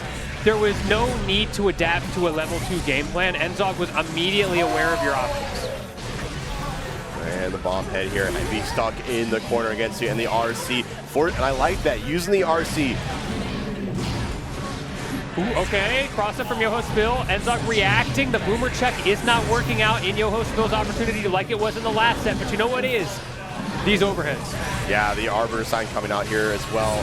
Now, like, Enzog is kind of in the same situation that they put YoHoSpill in the last game. Oh, the timing just right there for YoHoSpill to find it and takes the game because of it, or the round, excuse me. Yeah, Enzog was definitely compensating for the mid-range over and over again, but it's difficult to be consistent against a character like this. As I say, that Enzog gets a good jump in, but back throw incident. Oh, that's the incident right there. And this is the aftermath, the fallout. Reset the game. We are opting to break the wall there, and Yoho keeps holding forward. Anti-zoning right now with the zoner. Okay, yeah, I know it's turns for Enzog. It's getting kind of hard to float. Not really the best at getting through all this junk being thrown out. And Enzog saying, like, okay, all right. Good stuff, Yoho. All right, you got it. That was nice. You could see just the the difference in terms of demeanor between these two. And the difference in game plans as well. I feel like YoHoSpill is using those long-range tools to try to break through Enzog's long-range game himself. And that is that's always how this stuff goes, right? When you have two characters that are zoners, one of them is going to be more comfortable in the zoning game, and so one of the two zoners becomes a bit of a rushdown. All right, coming through here with the huge explosion and the head bomb here.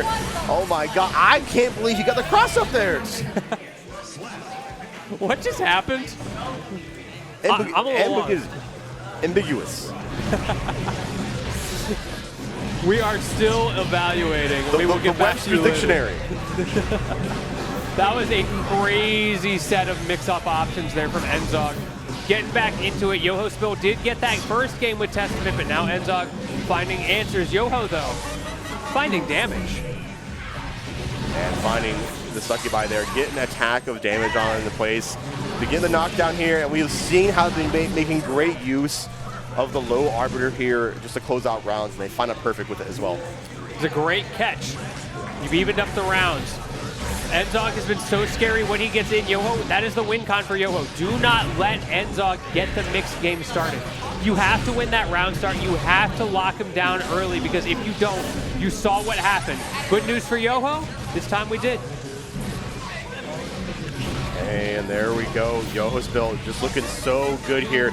I like the use of overdrive pretty early on, just to make sure we get this damage so they're not able to burst out of it. Because we see Enzog just has burst here and might use it in not the most optimal way, but honestly, you get put in a very precarious situation. I don't really blame them. Yeah, I mean, in that situation, it's not even a hero burst, it's the desperation burst. You need anything to try to bring you back into this. And I'm seeing a little bit of a demeanor change.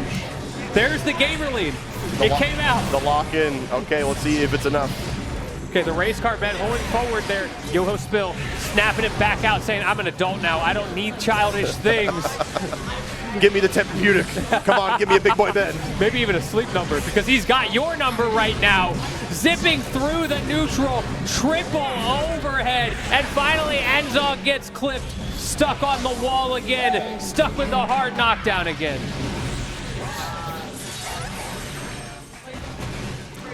And they gonna rush him, takes out the low this time. I kind of like that option. Enzog not falling for it, but YoHoSpill will get blessed with the tap dust one more time. And the cross up here. Oh, wait. It gets everybody. Wait, we're locking in. Okay, we logged out. Never mind.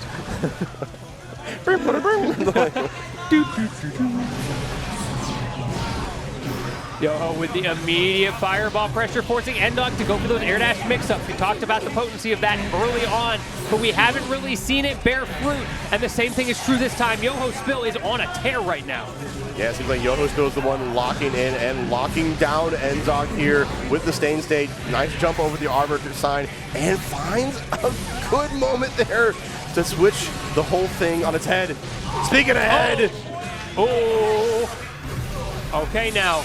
Finally, it is Enzog's opportunity with this hard knockdown. Can you do anything with it? The answer is yes! Enzog staying alive. This bed still has some years to give into it here. I swear, him and Dahlia have like the same reactions. Oh, reliable.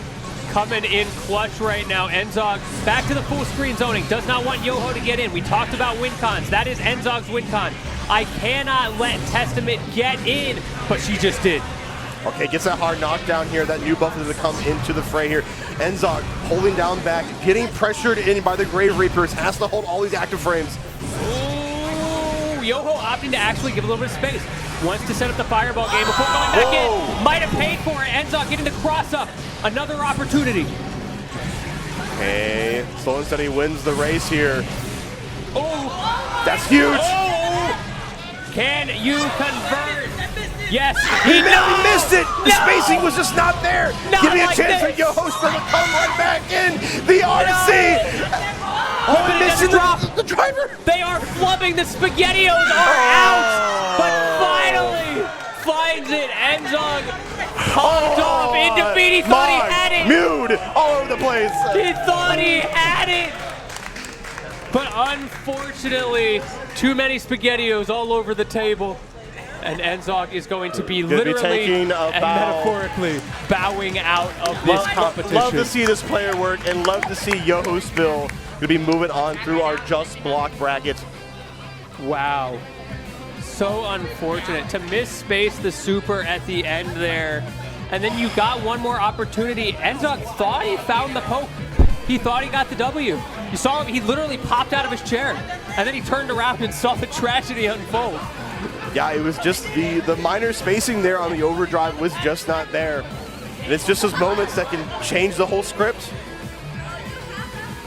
You were not in the right universe, unfortunately. Yeah, this was not the timeline. Dr. Strange was not here for you. I'm so sorry. Not the canon event indeed. But we will be, after these replays, taking a little bit of a break to come back with more of our top 8 for Guilty Gear Strive here at Just Block 2025. You know what it is. I'm Prashad. We got Linty next to me. The dynamic duo doing big with you. Yeah, it's been great to be here. And let's see this ending real quick before we go. Look at the poke. And the reverse pop. I'll pop it off for my opponent. Look at that. You realized a little bit too late. So sad. But yeah. I love how YoHoSpill can play it up with them as well. Yeah, that's what it's all about, guys. But yeah, we'll be right back here with more Just Block action. Don't go anywhere.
Hey, welcome back everybody to Top 8 of Guilty Gear Strive here at Just Block 2025 at the Highline College.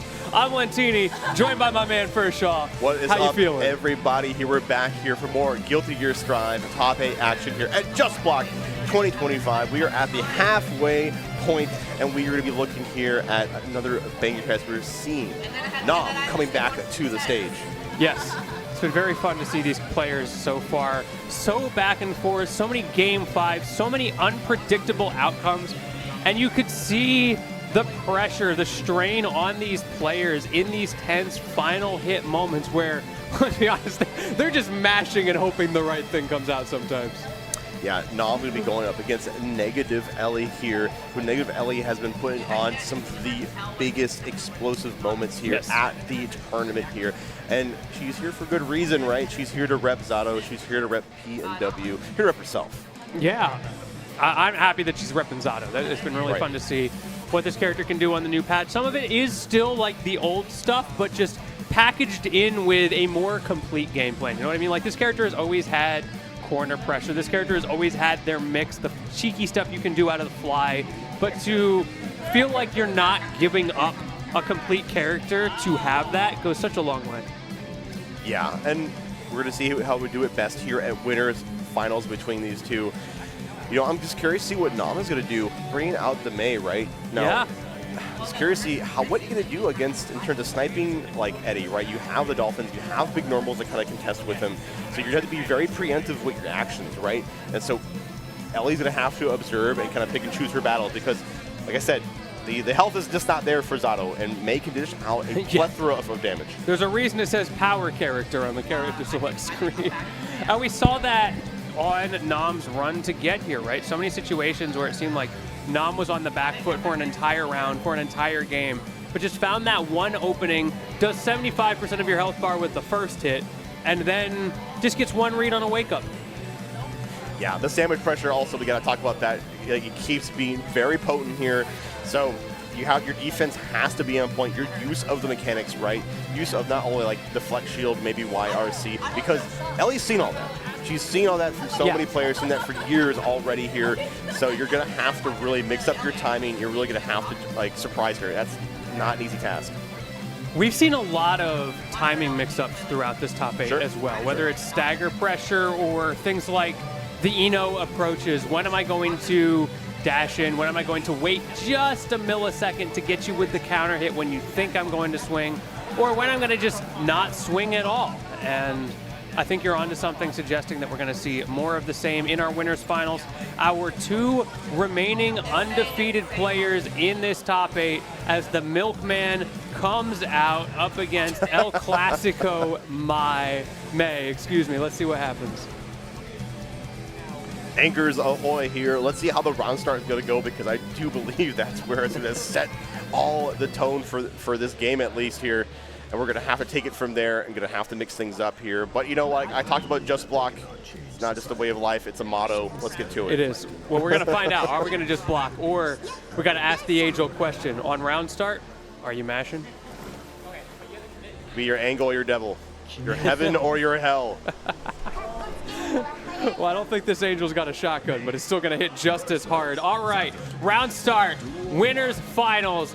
Let's see who presses first. The answer is Negative Ellie. A little bit of that suction game, getting an early offense, but it's Nam who gets the first blood. Ooh, and the answer might surprise you as we're seeing the neutral jump get over the overhead.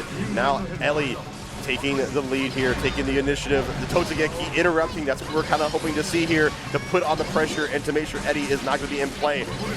Yeah, of course, Zato not the strongest on defense, so that is the win con we were talking about for Mei. But it can go both ways, because he may not be strong on defense, but he is so strong with that corner pressure offense. Ooh, I like the backdash to get away from the drill, but Negative Ellie is sticking to you here. And that's going to be round 1 in Negative Ellie's favor. Yeah, Jaws coming out for the cameo as well here, taking the lead in the round count here. And there's that round start we're talking about. So aggressive. Ooh, there it is, Command Grab City. She's been making great work out of that this whole tournament. Yeah, put him in the big ball of gas. What are you going to do about it? Ooh, aggressive from Ellie. PRC, reset the pressure. You can see Negative Ellie's game plan very clearly. I do not want to give Nam an opportunity to press any buttons. I was about to say, Nam has been respecting a lot of the options from Eddie, but the tap dust still so hard to deal with, and it's just an evergreen option. But as I say that, Nam is going to be making up the damage. Well, at least I thought they were going to be. But we'll see. You've got another opportunity here. One more combo could do it, but unfortunately, couldn't find it. Hit him at the end with the disc scratch here. Negative Ellie going to be going up 1 against Nam. We're already seeing the difference maker, the ability of Negative Ellie to deal with the corner pressure. It is so scary, and she is handling it with so much poise. Hey, I like it. Try to go for the double overhead, and Nam just 1 step ahead, using the super jump. There's the command throw as well. Put down the beach ball. Put down some strike throw, and it goes for the low this time. Ooh, no mix-up for you. Just gets thrown out of it. Yeah. It's the no mix-up right there. But once again, it's Negative Ellie that has corner pressure. Oh, what happened? Wow, and the up dolphin sniping Negative Ellie out of the corner. Recovering with the PRC here. Has to respect the charge 5H and the tap dusted run. So you know what? That's a good idea. I'll take it for my own. Yeah, forget holding stagger pressure. Just hold the stagger.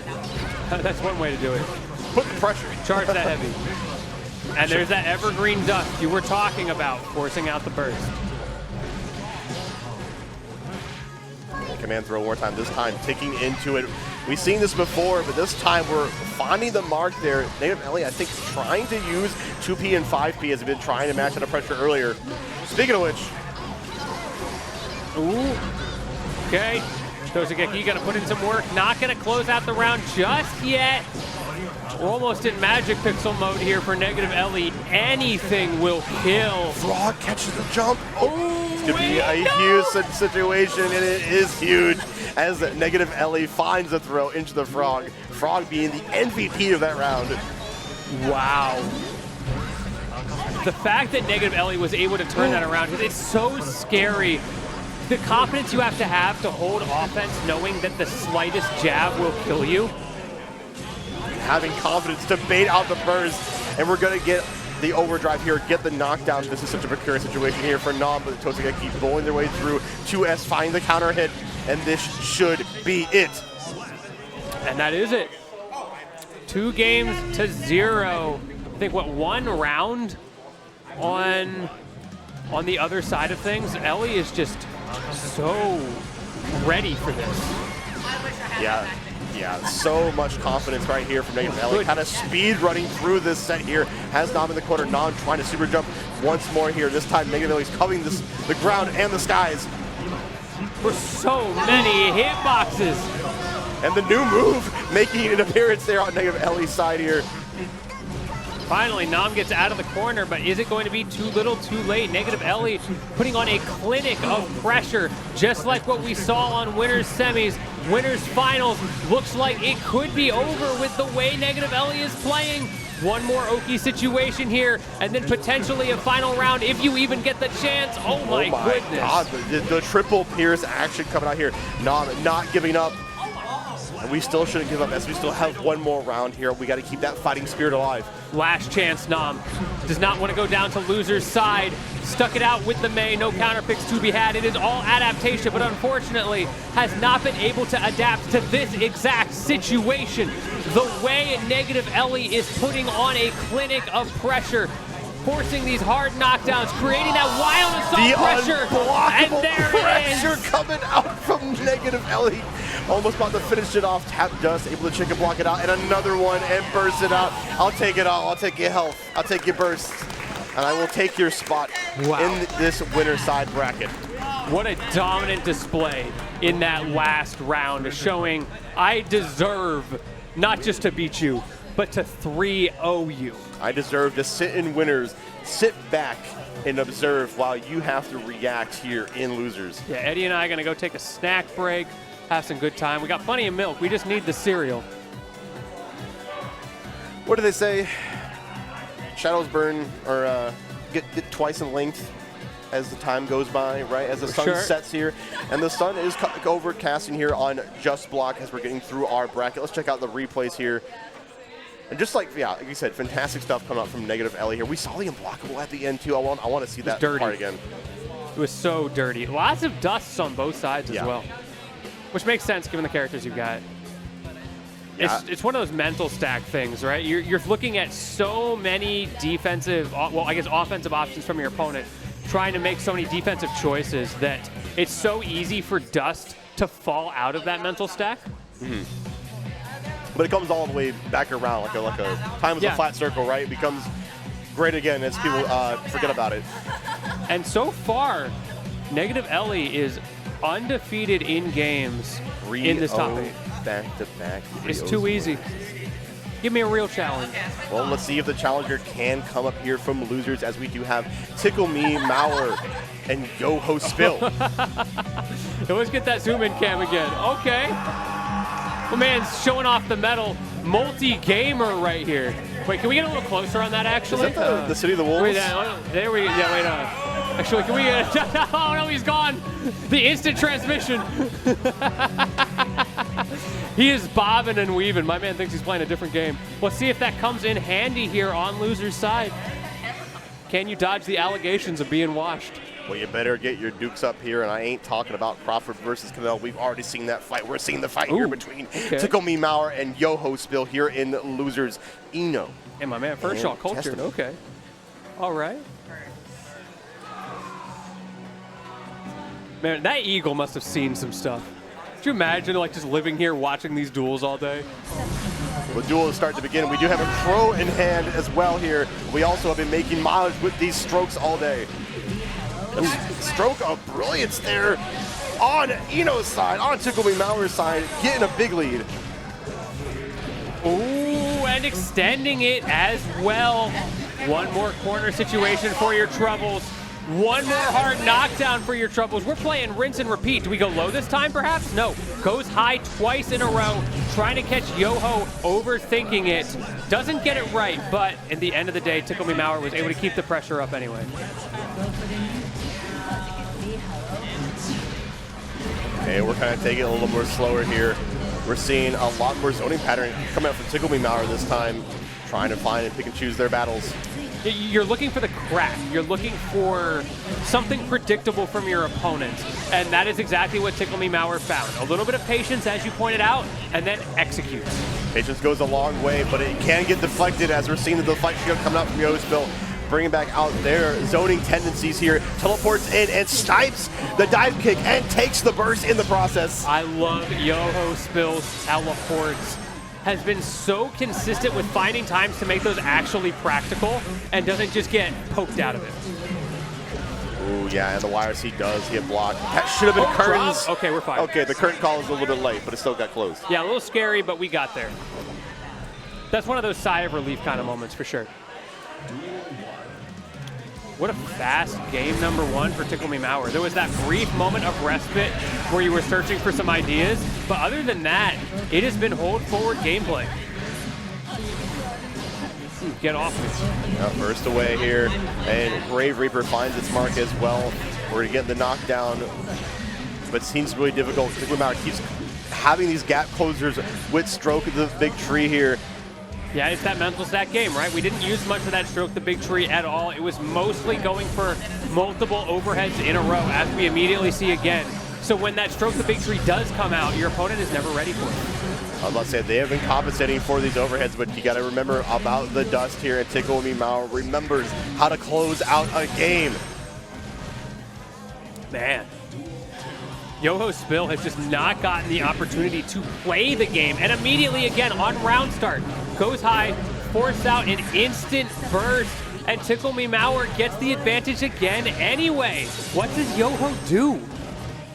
Yeah, Yoho has to be covering the skies, as we're seeing. That's where Ticklememour get a lot of their mileage, forcing to start using the stroke a little bit more. I feel like you're getting reaction checked really hard back from and forth, the skies. right? Yeah, I absolutely agree. And as soon as a character like Eno has a pilot who recognizes, oh, you don't have the reaction time for this right now, they're gonna abuse those air buttons. Pilot the Bombardier as Ticklememour is piloting this character very well, as we're going to be switching off already to the Leo on YoHoSpill side. This time, I agree with it. I feel like the Testament was not finding anything. So at this point, I'm down for even a desperation pick. And maybe you can box it out a little bit better. Maybe you can cover the skies a little bit more. You have the anti-air DP, right? You do. You're able to get out of pressure sequences. And you're able to put on the Cybertech Neon jacket here, looking pretty clean. My man looking fly. Boot up the PlayStation 4. Let's go, Mom. I'm trying to game. And gaming we shall, as we're already getting an early overdrive. Wow, the Switch is mattering already. All right, already your best round of the set. And a perfect. Okay, Yoho, the Leo's real. Now this is the problem. Ticklememour has been so good at adapting all the way through the top 8. Now you have the opportunity to adapt for 3 games against Yoho. Yoho has to get 3 in a row, and Ticklememour is already finding answers. You still have to react to the strokes coming your way too. You were able to cover the skies. Now you have to compensate for the ground. And speaking of the air, comes right back at you, Ticklememour. My goodness. It may not be a perfect, but it's awfully close. Answering back. A for effort and more. Yeah. The and one right there. Oh, delayed pressure, but Yoho didn't press a button. We also haven't even seen that DP, just back turn stance pressure. My win con is just hitting you first, and Ticklememour has not found a good way out of that advantage yet. Oh my god, in the back throw situation here for Ticklememour. It has to be bursted away because YoHoSpill was just running through the Drano. Tickle is close to a burst of their own right now as well. This is starting to skew in their favor. Has a tension disadvantage, but you do have that positive bonus. And just like that, resources in your favor, health in your favor, corner positioning in your favor. Gets 1 hit, but the counter hit comes out from Yoho, and finally the burst is answered. Yeah, burst is taken away here. Now the RC, great blocks on the cross-ups, and great backdash on the overhead, but the DP still rears its ugly head. And there we go, the stroke still being a factor, and it is the X factor that will be taking it over YoHoSpill. The LeoSpill was not enough as a counter pick here, but man, it made a statement. Covering the whiffed stroke with another stroke. It's the guitar is special right there. Oh, I missed the down, we going up. Ticklememour is painting a picture, and it's looking like one that's going to be trucking through here in our losers bracket of Just Block. But that's only losers semis. It is not over for the losers run yet, as we look at the way Ticklememour absolutely dominated this early set, was so consistent with those overheads, and YoHoSpill really struggled to find answers without that Leo.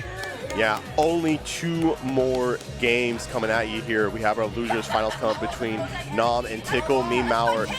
Who will get to fight negative Ellie? Yeah, you know Ticklememour is saying, look, you had your chance, it's my turn. Let me at him, you got 3-0'd. Give me a shot, put me in, coach.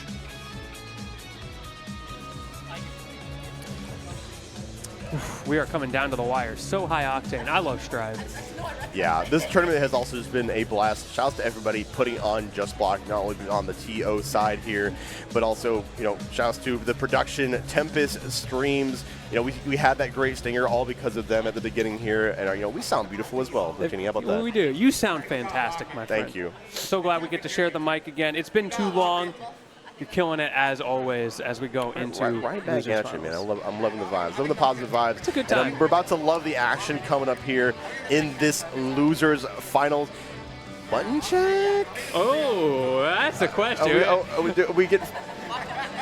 Okay, Like we're not playing odds and evens. We're playing button check or no button check. All right, well, let's get to it here. Losers finals between the Nomler and Ticklememour. There could be only one to meet royalty, being negative Ellie up in winners. You trying to get nommed or you trying to get tickled? You got to choose one. Yeah, she took a good while. She was like farming there out through the portal for a second. It's like, are you seeing me right now? They call me Piccolo. I do love, like, the sunglasses on the hat goes so hard. I don't even know if that's what they're going for, but it looks so sick. All right, let's see how it's going to be here. We've been seeing Nam make great effect of just like their use of preemptive buttons. I think you're going to need that, especially using the sweep here against the cover, against these stroke options, right? Yeah, we saw the preemptive button on round start. Not aggressive, just hoping that your opponent walks into it, right? All right, but we're seeing Ticklememour already swinging here, and these characters are so forward advancing, right? You have the stroke on one side, and you have the dolphin on the other here. It's almost like a battle, a joust, if you will. They are corner pressure characters, to be sure. I imagine this will be a pretty quick set, even if it is game 5. And immediately we're seeing the willingness to be aggressive, but unfortunate for Ticklememour, who had an opportunity to punish there, but let it slip.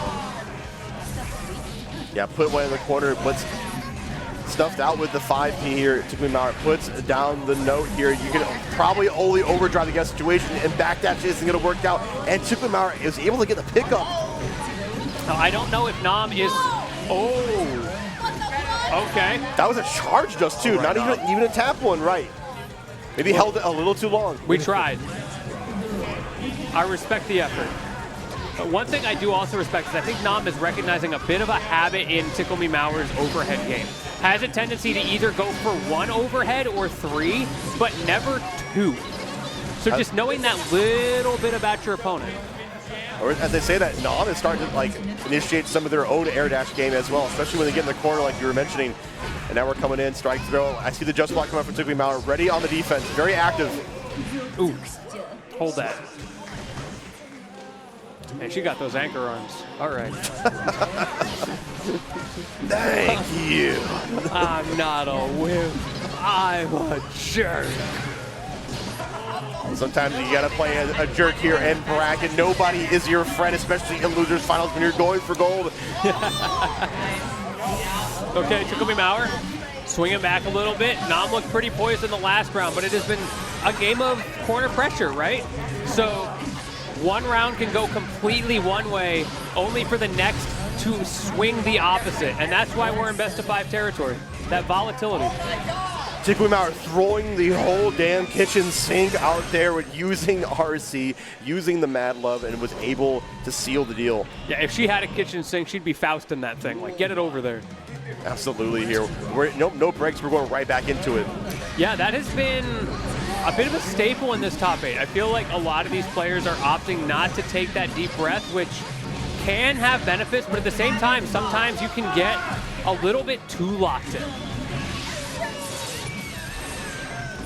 Okay, but we're locked in on this damage so far. Ticklememour looking poised to potentially take this round, unless Nam has to do something about it, and finds the gap in between the super.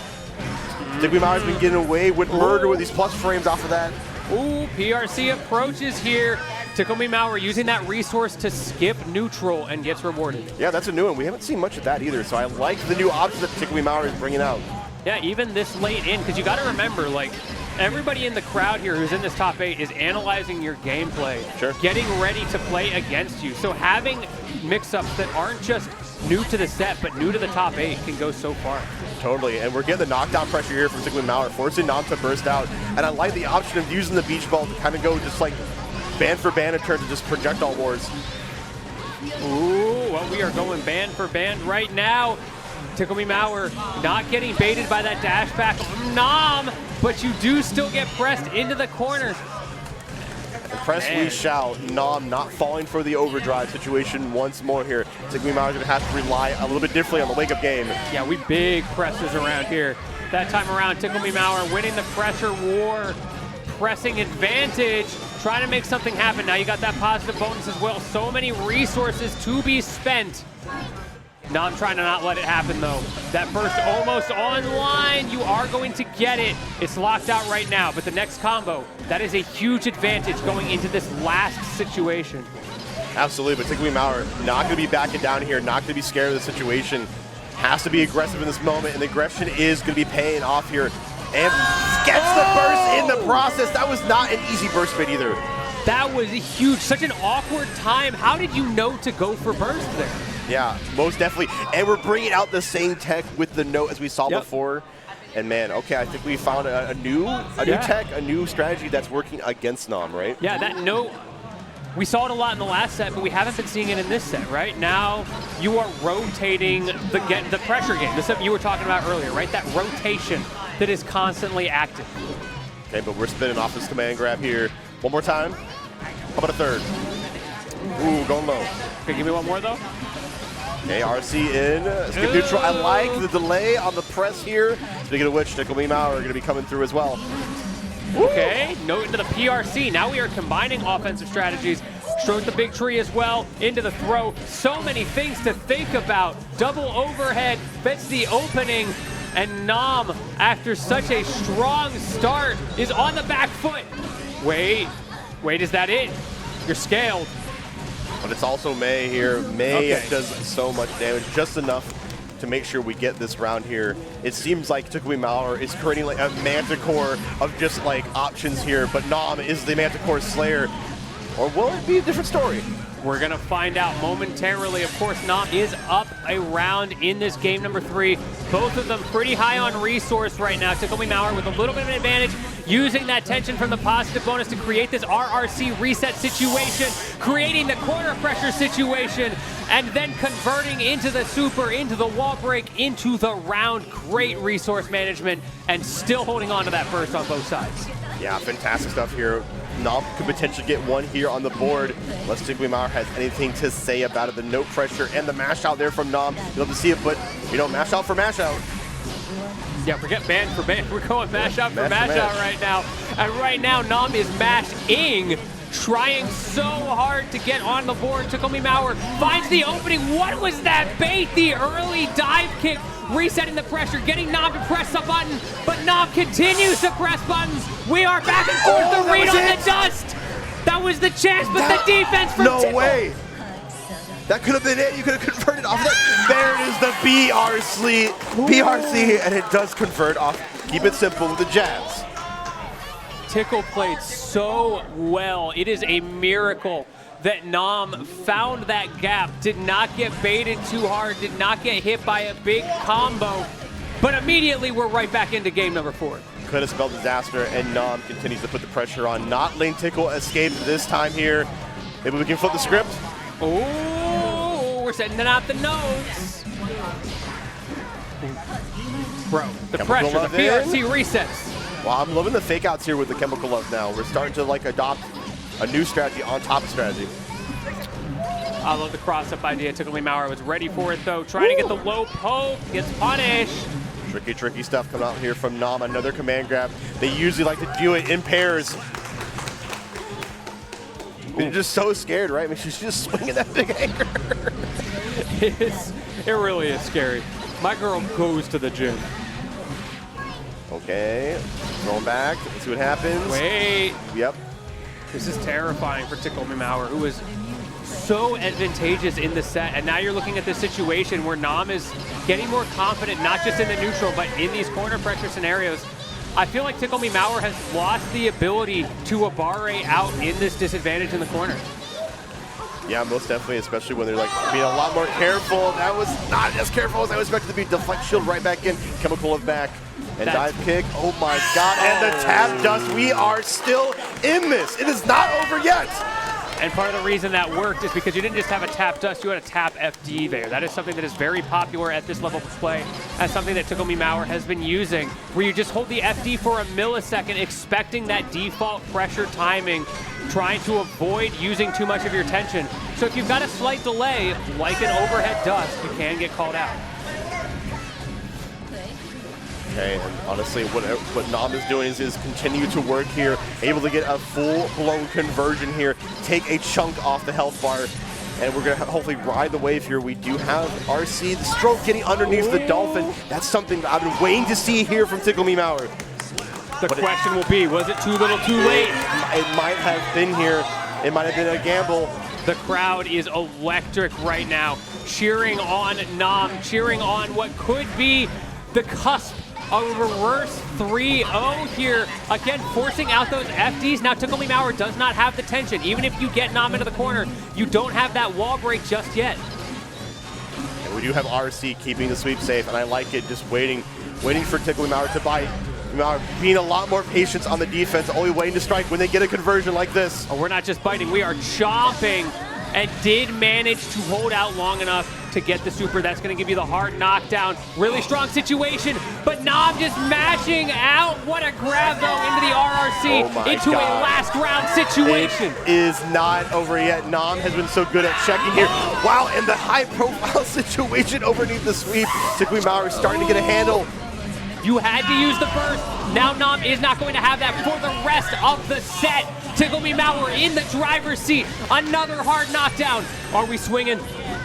We might be swinging big here. We're going in here. I like the FD option, but honestly, you have one more situation to... Oh, no, there's no more chances. No more situations. The command grab will come out when you least expect it, and Ticklememour will be taking it over Nom. What a call out, wagging the finger as well, going, no, no, no, no, no. Very sneaky, sis. You thought, but it is I who will move forward, moving on to grand finals. The opportunity, can you be the first to make negative Ellie bleed? We will find out here. Let's take a look at the replays before we move on to the coup de grace. Yeah, and just like, you gotta hand it to Tickle, was able to kind of just like adapt like through and through that the whole set. And it was a long one too. It was. I was getting pretty scared for Tickle by the end there. Nom seemed like they really figured out the neutral situations. That's where Ticklememour was thriving. Because of course, the big damage comes in the corner pressure. But to get there, you have to create these scary neutral situations. And Nom stopped falling for the bag of tricks. I just want to say, I've been playing like 5 7-3 matchups. This matchup is hella Zato favored this patch. It's 6-4. NLA nerfs, Wild Assault and block nerfs. Blue Wild Assault actually got buffed. Did you know that? It wall spots faster. People don't know that. Blue Wild Assault spots fatter, so you can't burst in time. Yo. This shit is a bad matchup. Don't let Tede or any of the Zato players that put you in 15-second block strings tell you otherwise. Bro, the pre-John. All right, yeah. Answer back. Okay. He is a fucking liar. Every other Zato except me. So are you saying this is even? Albert, I'm talking. Is this I even? didn't talk when Who you were wins this talking. matchup? I didn't talk when you were talking. Every other Zato player. What do you think? What do you think? This matchup is. What do you think? You play the matchup the most. Zato losing. What do you think? I think it's barely Zato winning. Oh, it's Zato winning. She says it's Zato winning behind doors. She knows it's Zato winning. I said She it's knows it's Zato barely. winning. It's Zato winning. It's barely Zato winning. Barely. Why don't you go take it out on each other, okay? Did I mention these guys are training partners? Yo, settle it in the game, please. We should have just given them the headsets after that one. That was crazy. I do love the counter just argument. let them commentate their own match. Just let them The counter argument goes crazy. Look, my character only barely wins this matchup. Insane. I mean, what else could be said? They gave you the lowdown, okay? Yeah, They gave you the lowdown. We know exactly how they feel about this matchup. We will see what happens. The inside scoop. But they did point out something critical here, which is they've played each other a lot. Which means we get to see those level 2, those level 3 mix-ups right out the gate. All right. Yeah, and you know, if that doesn't make a statement right there, you guys should come out here and experience the P&W. Come experience Just Block. Come experience our Seattle tournaments. I don't know what will. Oh man, I am so much more excited for this grand finals than I already was. They got it pumped up. All right. If you guys like Tickle, let me hear you. Come on. And if you like Ellie, let me hear you in the building.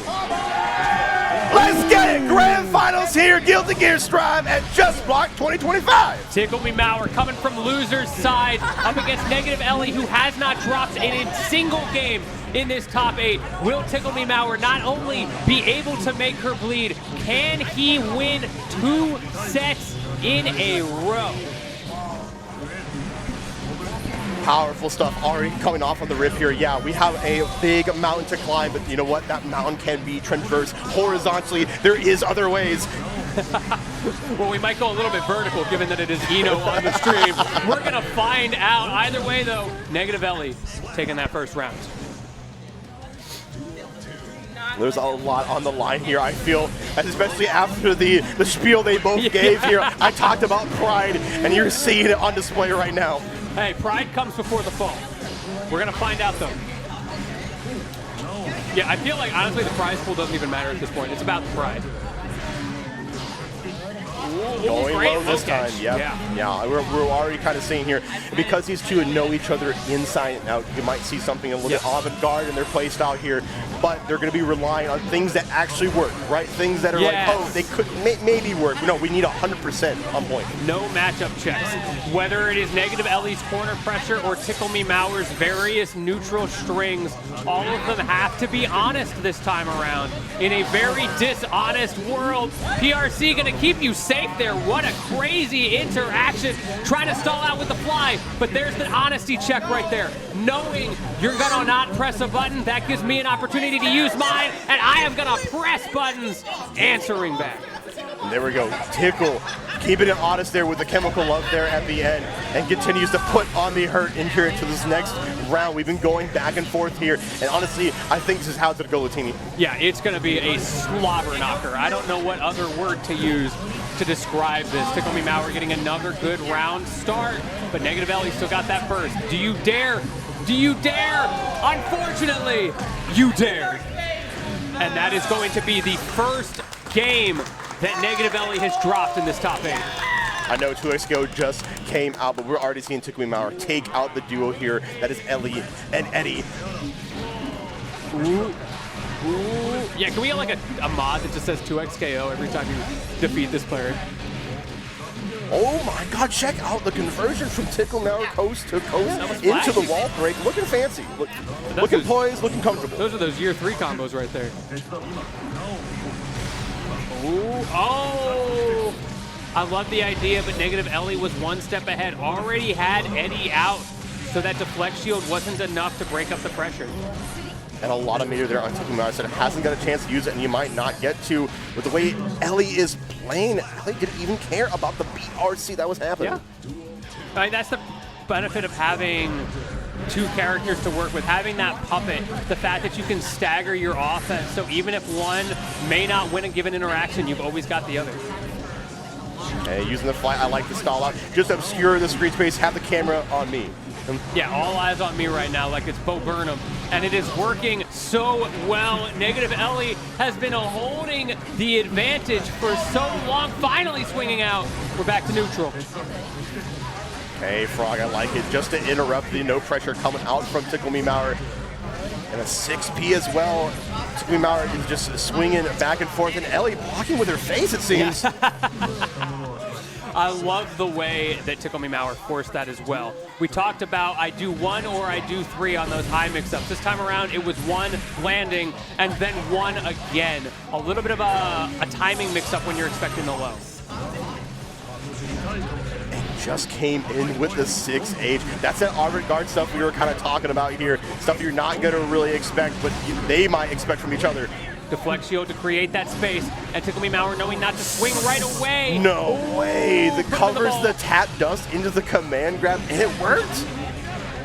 However, Ticklememour does manage to get out.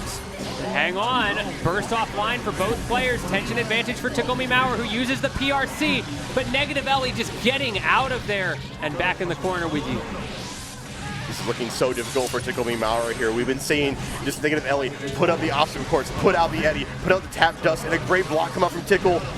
And it is not enough. Ellie taking another game there. So it seems kind of difficult, right? I think that maybe Tickle was on to something there. Streets are saying. Yeah, streets are saying, maybe streets are correct. In terms of just Drunken Shade got buffed this patch to it's well more poised to deal with Note, and also you can use Eddie just to get underneath the strategy of Note. So now we're seeing a different take from Tickle here. Tickle just getting out of that situation there. The all eyes on me getting ignored completely. Like, I'm just going to leave. Like, I don't need to interact with this. Ooh, the delay. And the sandwich from the frog there on the other side. Tickle was not ready. Now in the corner against Ellie. You're going to have the whole deflect shield is not enough. Ellie compensating for everything, for it all here. Yeah, that deflect shield has not worked. It has been really good at pushing Ellie away, but Ellie has canned pressure strings for that too. And so in the end, Ticklememour is just losing out on resources. And you lost out not just on resources again, but on another round. All right. Ellie looking really fancy right now, has the lead for it, but what a snipe there on the round start using far slash. Usually I see kind of a 2S come out from Tickle. I love that animation, the charge up. And pressing back on Ellie's side here, and the check here, bringing out Eddie. Let's see what the mix-up is. Dust block this time, gonna be throwing the sword. Make sure we get some of that Eddie gauge back. We got a decent amount to work with here, but just like that, it is gone. Ticklememour taking advantage. This is my time to shine. Burst gonna break it up, back to neutral, but Ticklememour keeps holding forward. Yeah, eyeing the prize, not even letting Ellie get any semblance to summon Eddie at all. And we're gonna go for the wall stomp here. We do not want to reset neutral. I absolutely agree as Tickle takes another round. Okay, Tickle. And maybe it's not so bad. There's at least one person in chat who said that this is not Zato favored, so we'll see. Just got to believe hard enough. Maybe we need to pull for it. It's a heart of the cards kind of situation. That would be a great poll. They're trying to feel it out right here.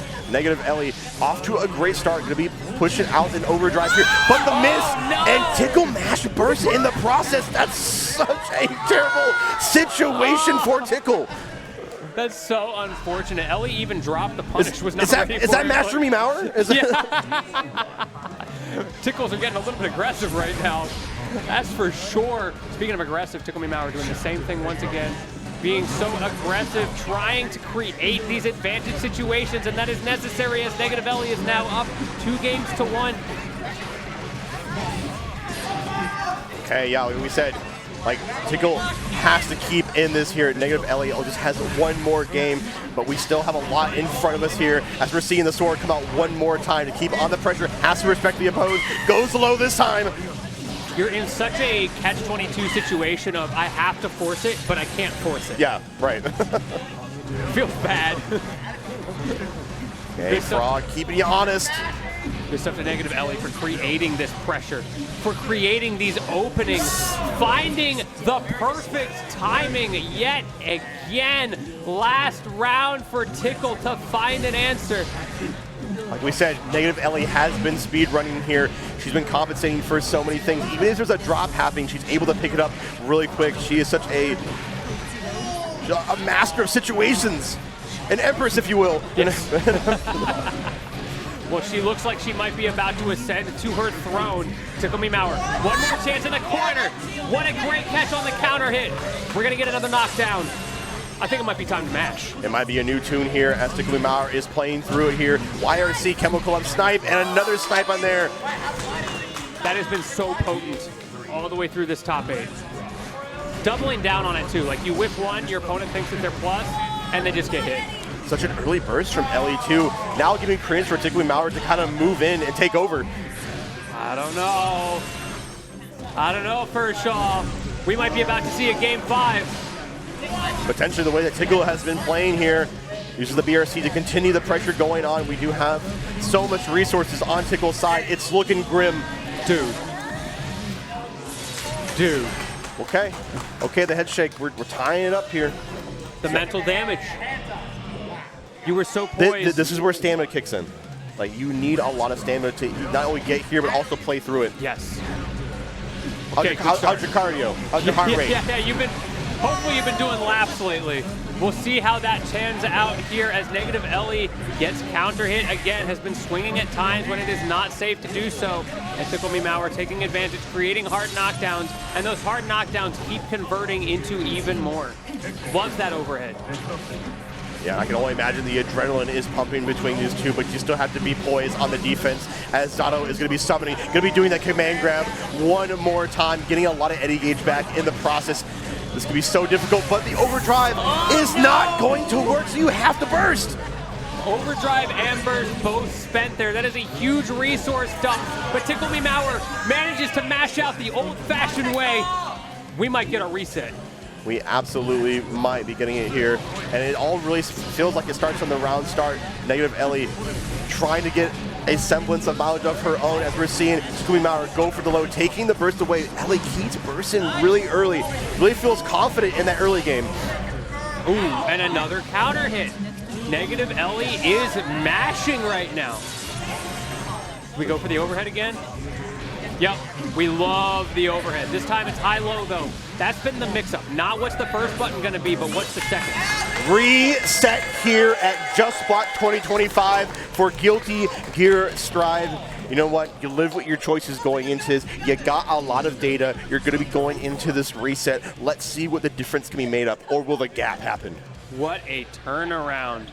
But we've seen this many times before. Sometimes you drop one set, and then you just clap them up, you 3-0. So Ticklememour cannot rest on his laurels. He's got to lock in. He's got to double down, and he's got to do it all over again. Okay, there we go here. We're already seeing Ellie putting Tickle in the corner. This time, Ticklememour is privy to the command grab here, trying to mash out the situation. Battle of Inches, uses the stroke to get through. 5P, keeps you in check. Ooh, the respect. But you respect it a little bit too much. The big ball of gas comes out, once again, forcing out the burst. And there is that no pressure with the RRC as well. Now it's my turn. And one more time, gets the knockdown here. YRC, good stuff from Ellie to use mechanics, but we're seeing that Ticklememour is able to get right back in there and stay on you. These dive kicks have been so good from Ticklememour. That's been like a huge game changer in the neutral the last 2 games. All I'm saying, if Tickle is saying this is a bad matchup, then they're playing through it despite it. I'm just better than you. It's the option select. If I lose, it's the matchup. If I win, I'm just that sick. OS or not, Tickle is playing their heart out right now. Going to be getting the overdrive, going to be getting the knockdown, getting resources on top of that. We do still have a burst Ellie who has kept onto it this time. Yes. Well, now it's gone. I always got to say it. Well, you got that positive bonus, though. It's not going to get you another burst, but it gets you partway there. This is oh, well, there you go. Invite Hell able to snipe Ticklememour there. Gives a chance for Ellie to potentially make a comeback. Eddie is gone. Now Tickle has to move in. Ooh, get me out of here. The double chemical love? Get me out of here. And that double chemical love has been coming out a lot. So not a surprise to see negative Ellie being ready for it. But are you ready for Grand's reset Ticklememour? It's a different beast. This might be slashback Tickle. Ooh. Okay, I like the instant low. Didn't work out, but great idea there. Gets the throw anyway. Resetting the pressure, which is a place where Ticklememour has been thriving, but now you're in the sandwich game. Won't be in the game for too long here. He might be stuck in the corner game, but if not for that burst there too. Jumps in, honestly, pretty carelessly. And negative Ellie got you in the sandwich game like you were talking about earlier about George. It's so scary. You're the PB and the J right now, and it is all pain. No crust cut off either. Yeah, no. Yeah, you got to eat that crust like a big boy. Great conversion off the counter hit as well. All right, Ellie starting to swing the pendulum back in her favor. Oh, what an adjustment from Tickle. Has been really aggressive off round starts, and the one time that you do a little step back is the time that Ellie read it and swung. We just had the 200 guitars a little bit here. Yeah. Making sure we were ready. Yeah, that E string was looking a little bit funny, but we're so back. And we might be singing the death song here very soon as Ellie has got you in the sandwich one more time, but the defense did work out really well for Tickle there. I did like the cross up there. Not only did it get you a little bit of chip damage, but it got you out of the corner. Unfortunately, Ticklememour managed to get out of the corner themselves, forcing the burst. Counter hit combos, the Zato special. Okay, the double overhead this time. Tickle gets out kind of scot-free there, but does not respect the oppose. Got away with it. I thought Tickle was going to find the opening there. Ellie just can't believe it. Just like, wow, you really fell for that? I bet that's what she's actually thinking. Crazy. Yeah, pressure right now on both players. Okay, coming in. Just kind of feeling each other out one more time. Burst, early burst this time from Tickle as well. We're kind of seeing like just like a swap in resource usage. Yeah. Ooh, more early bursts. Negative Ellie massive life disadvantage already off of just those neutral scrambles. It wasn't even the big hits. Came right in. Oh, bring out the Mad Love this time. Ellie not going to be deterred here. We're back in that same scenario here, Lentini. We put in the store this time, making sure we can keep the pressure going longer than usual. Ooh.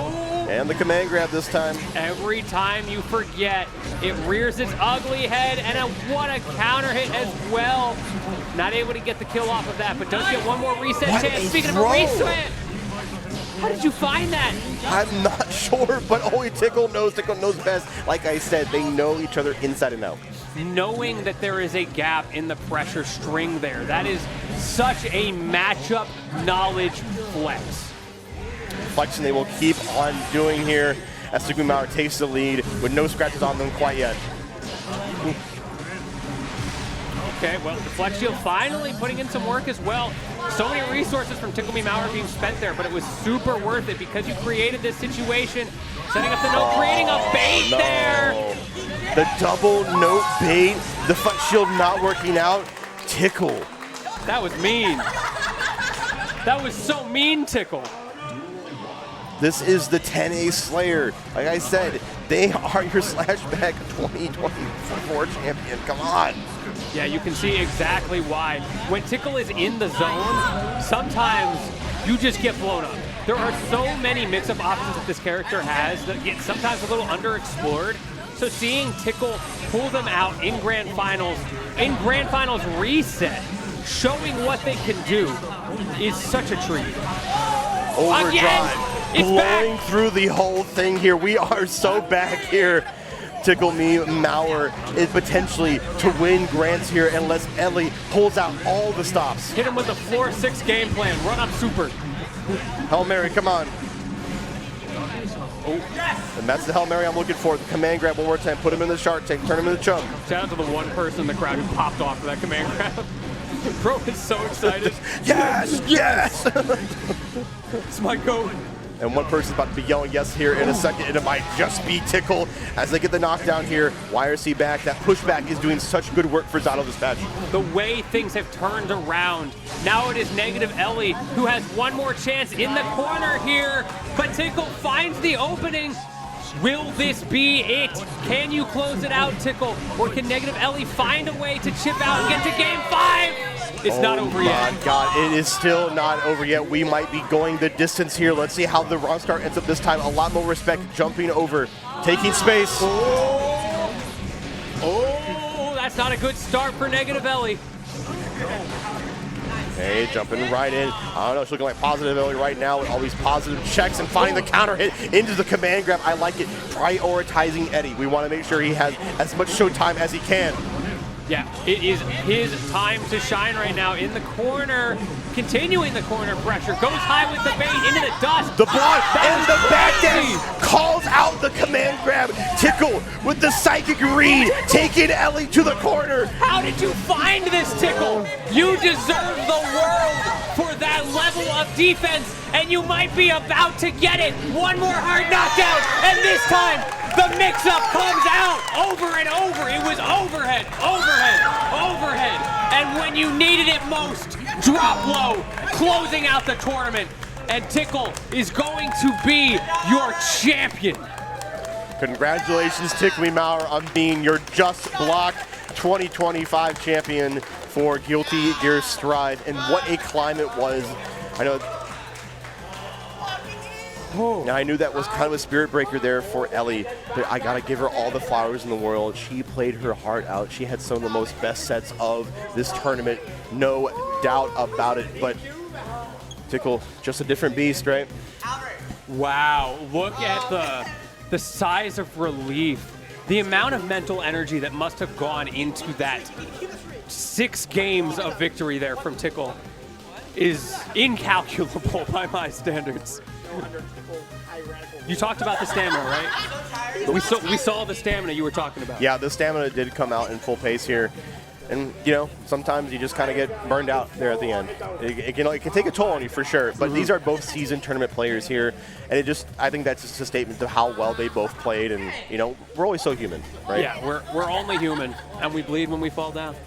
That's right. But it's not the end of the day, right? Like, it's the end of the tournament, but You know these guys are going to go over to the friendly setups and immediately start grinding again, right? That's right. Let's play yeah. some casuals. And you could see in the last round, too, how much the defense honestly paid off. That was the winning defense moment there for Tickle, really embodying the just block motto into them. Yep. Yeah, just block. It was crazy to see the ways that both of them were able to deal with each other's dishonest mix-up pressure. It's exactly what we expected, right? They know exactly where the gaps are. Finding throws where we didn't think it was possible. We're sure it's a true block string, but there's just a couple frames in there, and they find it every time. Got the microscope out, able to find it for sure, and they have more than well-deserved their placing, but we're going to get all our top 8 contestants here to give out the medals. Well, it's been a pleasure here. We're going to give it to our main TO, Tabby Nickel, who her and Goon have been putting on such a fantastic tournament.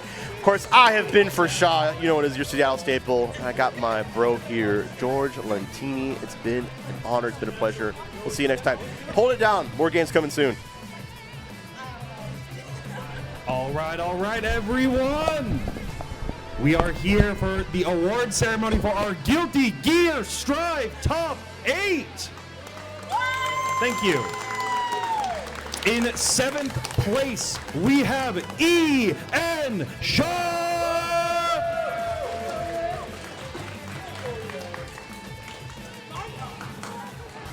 And also in 7th place, we have Taters.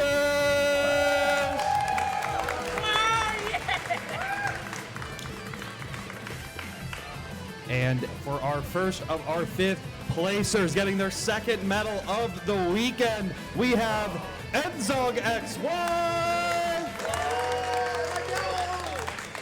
Thank you for taking the hat off this time. That was much easier. And also in 5th place, we have Boat.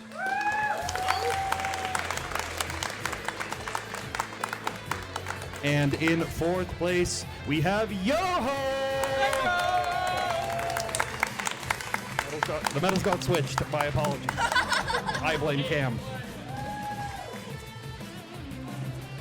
And in 3rd place, we have Nom.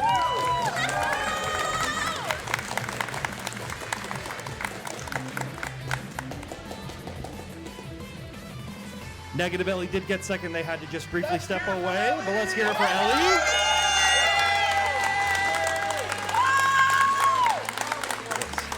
Fantastic stuff.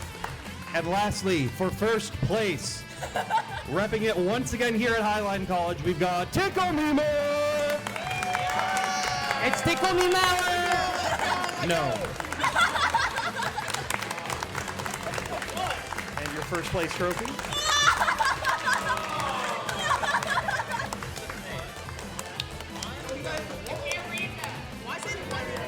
That's the point. Thank you all for coming through to Just Block. This year for Guilty Gear Strive will be on shortly with our City of the Wolves top 4 and then our Tekken 8 top 8 later tonight. Thank you all for coming through, and we hope to see you all next year.